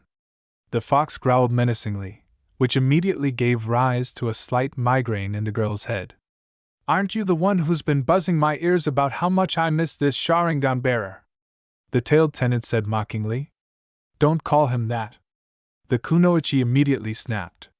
And, thank you, Kurama, she said with a wide smile, feeling immense gratitude to the one who, albeit not of his own free will, was always there and supported. I said, get ready and go to your beloved sensei already. The nine-tailed man waved away the words of his Jinchuriki. The girl nodded slightly and, closing her eyes, concentrated on her seal for the Thunder God technique. Kakashi quickly passed the gate to the village and immediately went to the post, where a couple of shinobi sat with a sad look, occasionally glancing at the people scurrying back and forth. These bored guys were named Kotetsu and Izumo. The copy ninja knew them well, having crossed paths with these two almost every time he went outside of Konoha. Kotetsu had long, slightly tousled, black hair and very dark eyes. The bridge of his nose was always bandaged, and his chin had markings that matched the color of his eyes. Izumo had brown hair and the same dark eyes as his partner. But unlike him, the second's hair was always neatly combed and covered his right eye. The brave guards, almost dozing at the post, noticed Kakashi only when the shinobi calmly walked almost to the post itself. You're finally back! Izumo muttered sleepily, yawning deliciously. Not even a year has passed, supported his friend Kotetsu, rising from his seat. Well, actually, more than a year has passed. Kakashi chuckled, rubbing the back of his head. Oh, really? Izumo blinked in surprise, also rising from his heated spot. Yes, the copy ninja nodded at them. I would like to sign. Hokage-sama is waiting for my report, he said unobtrusively, wanting to get away from this place as soon as possible and end up in his apartment with a volume of the recently published Ika Ika Beirenshu. Right now! Kotetsu slapped himself on the forehead, immediately taking out a thick bound book from somewhere, and began to look for the desired name in it. Kakashi I! A familiar children's scream rang out throughout the entire area, causing the owner of this name to flinch. I miss you so much! Sounded right behind the frozen guy, and then someone hung on his shoulders. How could you leave your fiancé for so long? The girl said offendedly directly into his ear, causing Kakashi a strange warmth in the area of his heart. Oh, Kotetsu, Izumo, hello? She greeted him with a cheerful smile, without letting go of her prey.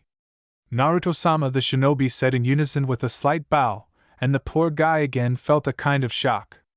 Yes, throw away this, Sama. The little girl giggled. Naruto, but you are the daughter of our Hokage-sama. Kotetsu objected barely audibly. So what? The girl asked curiously, climbing onto the guy's shoulders. She casually waved her freed hand towards Kakashi, my fiancé. Will you also call him Sama?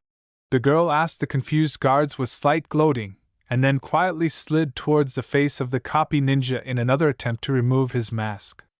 The guy's reflexes worked faster than his brain, and Naruto's hand was intercepted literally a few millimeters from the treasured piece of fabric. Naru! Kakashi said gloomily, looking at the girl who'd sked in annoyance. Sorry! She babbled and disappeared in the blink of an eye, ending up right behind him. I won't do this in front of everyone anymore. The blonde immediately continued while Kakashi came to his senses. Thunder God technique? He asked himself in disbelief, but immediately received an answer. Hokage-sama personally taught this technique to his daughter.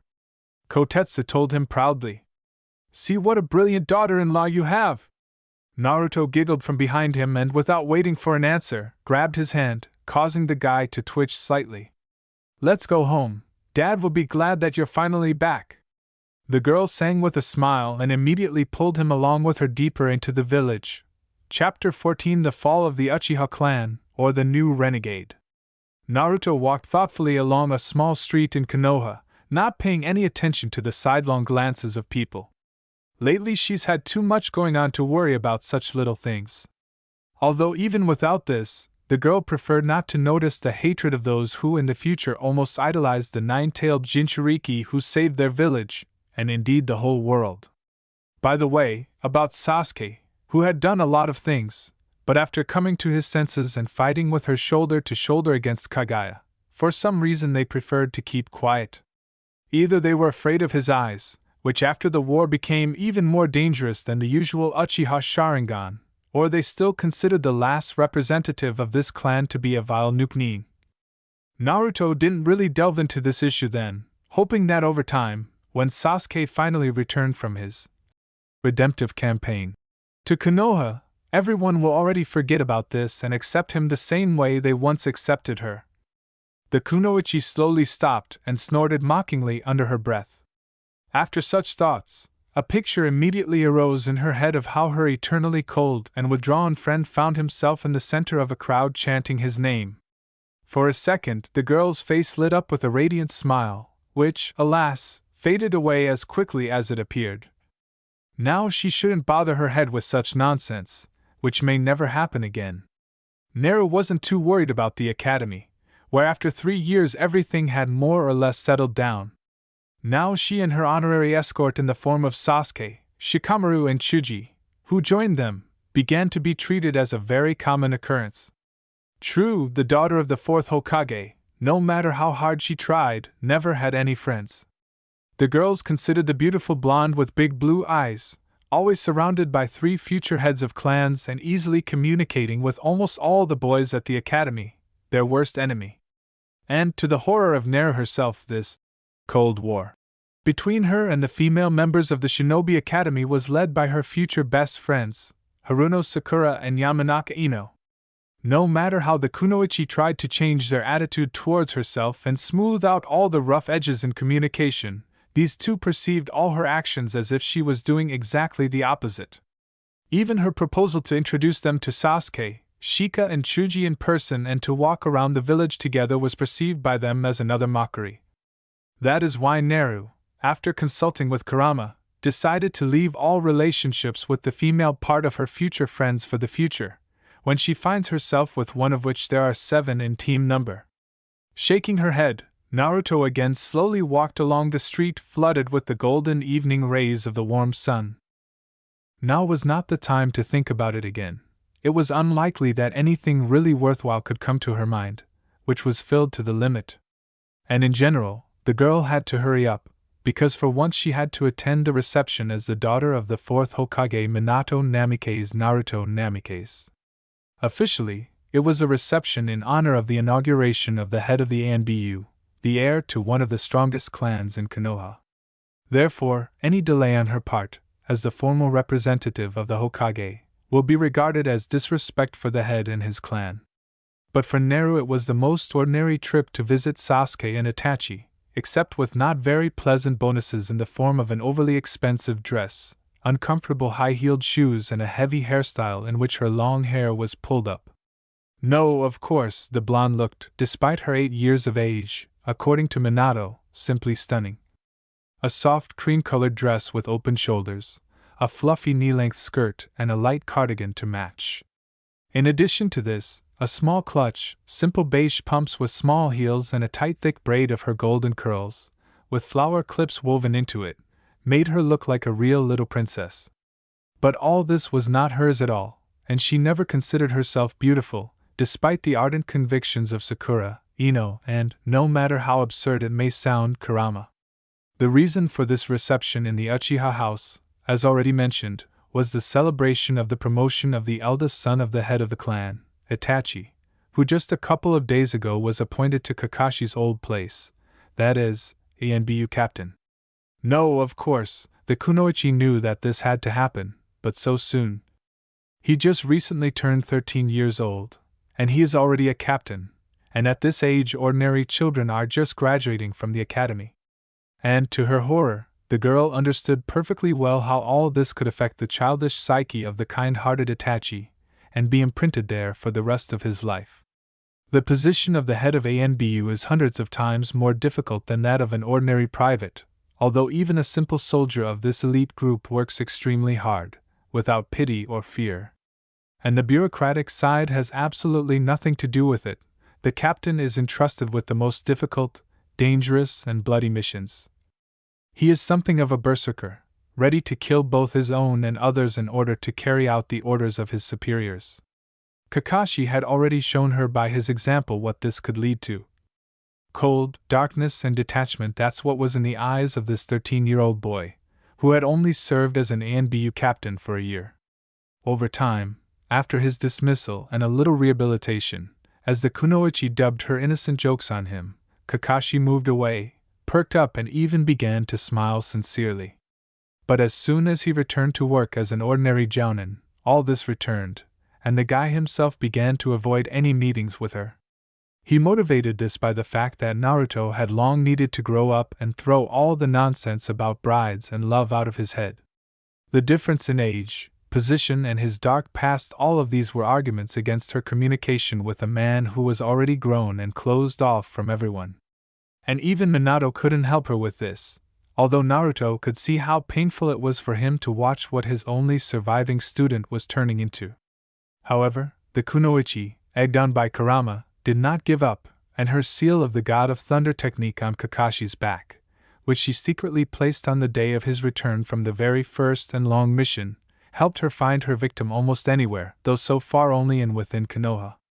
But most of all, the blonde was worried about something completely different, indirectly related to Itachi's appointment. The day was approaching when the entire Uchiha clan was supposed to sink into oblivion. Naruto and Kurama had no doubt that this would happen, and they had quite good reasons for this. Despite the fact that Minato and Hiruzen tried their best to prove to the residents, elders, and daimyo of the country of fire that Sharingan carriers were not dangerous to their village, the situation worsened every day. The Uchiha were oppressed, shunned, and outright ignored, which from the outside resembled the most ordinary bullying. Even Naruto in his past life suffered less than they do now, although there were much more reasons to hate the Jinchuriki Bijou, who killed a whole bunch of townspeople, albeit under the rule of Obito. In fact, members of the clan of one of the founders of Konoha suffered only because of their abilities, which, by the way, for the majority were insignificant. Of course, Fugaku, Itachi, Sasuke, and the same Shisui were strong, their abilities were terrifying. But only a few possessed such strength, while the rest, even if they awakened the Sharingan, were still weak and unable to withstand even the Chunin. What can we say about Madara's level, capable of subduing even the Nine Tails? Hey you! There was a loud cry from the side, and Naruto finally returned from her gloomy thoughts. Why are you walking here during curfew? A male voice barked, and the girl blinked in confusion and looked around, trying to understand who this strange man in an ANBU uniform and a white ceramic dog mask was even addressing. What's the curfew? She asked uncertainly, clutching her small purse in her hands when she realized that the street of the Uchiha Quarter, which she had managed to reach on autopilot, was completely empty. I've never heard of anything like this. The blonde chuckled more confidently, taking a pose in front of this strange man. This is Lord Danzo's order. The ANBU member barked, completely ignoring the actions of the child, in whom he did not notice any danger. After 8 o'clock in the evening, the Uchiha clan area is closed to visitors, and its residents are prohibited from leaving their homes. The man spat out, condescending to explain this to this small and pretty blonde, who promises to become a gorgeous woman in the future. So get home before your mommy and daddy have to prepare a little coffin for you. He mocked, bringing the kunoichi to a state of controlled rage. Arr, it looks like we have a suicide bomber here. The Nine Tails laughed in Nera's head, sensing the almost tangible anger of his Jinchuriki. You understand what will follow such actions of this old man? He asked more seriously, hinting at a story that had already happened in their time. Yes. He finally decided.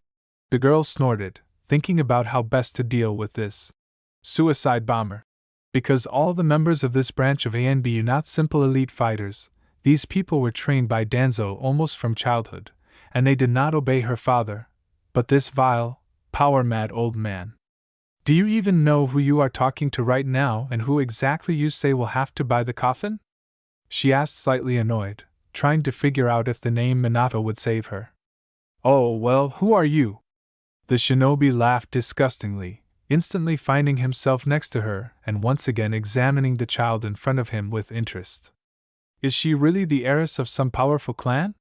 He was faintly horrified, not even noticing the girl's slightly elongated pupils in the evening twilight of the street. You must be from the Yamanaka clan. He gasped, drawing an analogy with the color of his hair and eyes, but despite his frightened exclamation, he immediately grinned disgustingly. I'll be honest, you little thing, I don't care who you are or where you're from. I'll kill you if you don't get off this street now. I understand everything, but don't even dare use my power. No one should know about us. And especially this old brat Danzo. Kurama growled, sensing that the blonde began to drain his chakra. It's better to retreat for now. The tailed one barked, beginning to seriously worry about the life of his Jinchuriki, because now, even using the cover, in this body she is not an ANBU's rival. Don't be afraid. I'm not going to fight with this. The girl in the guise of a child snorted and, stepping back a couple of steps, looked with normal eyes directly into the blackening slits on the man's mask. I'm not from the Yamanaka clan. She growled no worse than the fox's face in her head. I only daughter of the fourth Hokage of the Hidden Leaf Village, Minato Namikaze Naruto Namikaze. The girl said proudly, watching how her interlocutor flinched when he heard her father's name. And I'm here at his personal request, so if you don't want problems, let me through, she said sternly in a tone that brooked no objections, and then added mockingly, wanting to offend him even more, by the way, your beloved Danzo will also get it for this rudeness of his subordinate. You little bitch! He yelled, recovering from shock, because to see the Hokage's daughter here today luck worthy of applause. I don't care about your dad, today everything will end in any case, one more corpse, one less. He howled, pulling out something resembling a toddy from behind his back. Today? Kurama drawled questioningly, realizing that everything was much worse than it could have been. Naruto, leave urgently. Today the Uchiha clan will cease to exist. Itachi, no. The girl moaned hysterically and, throwing her clutch at the feet of the ANBU member, closed her eyes, concentrating all her attention on the seal that, for the sake of training, she had recently put on her best friend's brother. Itachi sat at his father's right hand and was frankly bored at the reception in his honor, where, oddly enough, only his family and a couple of friends gathered. The guy didn't know why these gatherings were called a reception, and to be honest, he wasn't eager to find out. He became an ANBU captain only to please his demanding father and, on his orders, to become closer to the village leadership. However, now Itachi did not regret his obedience to his father.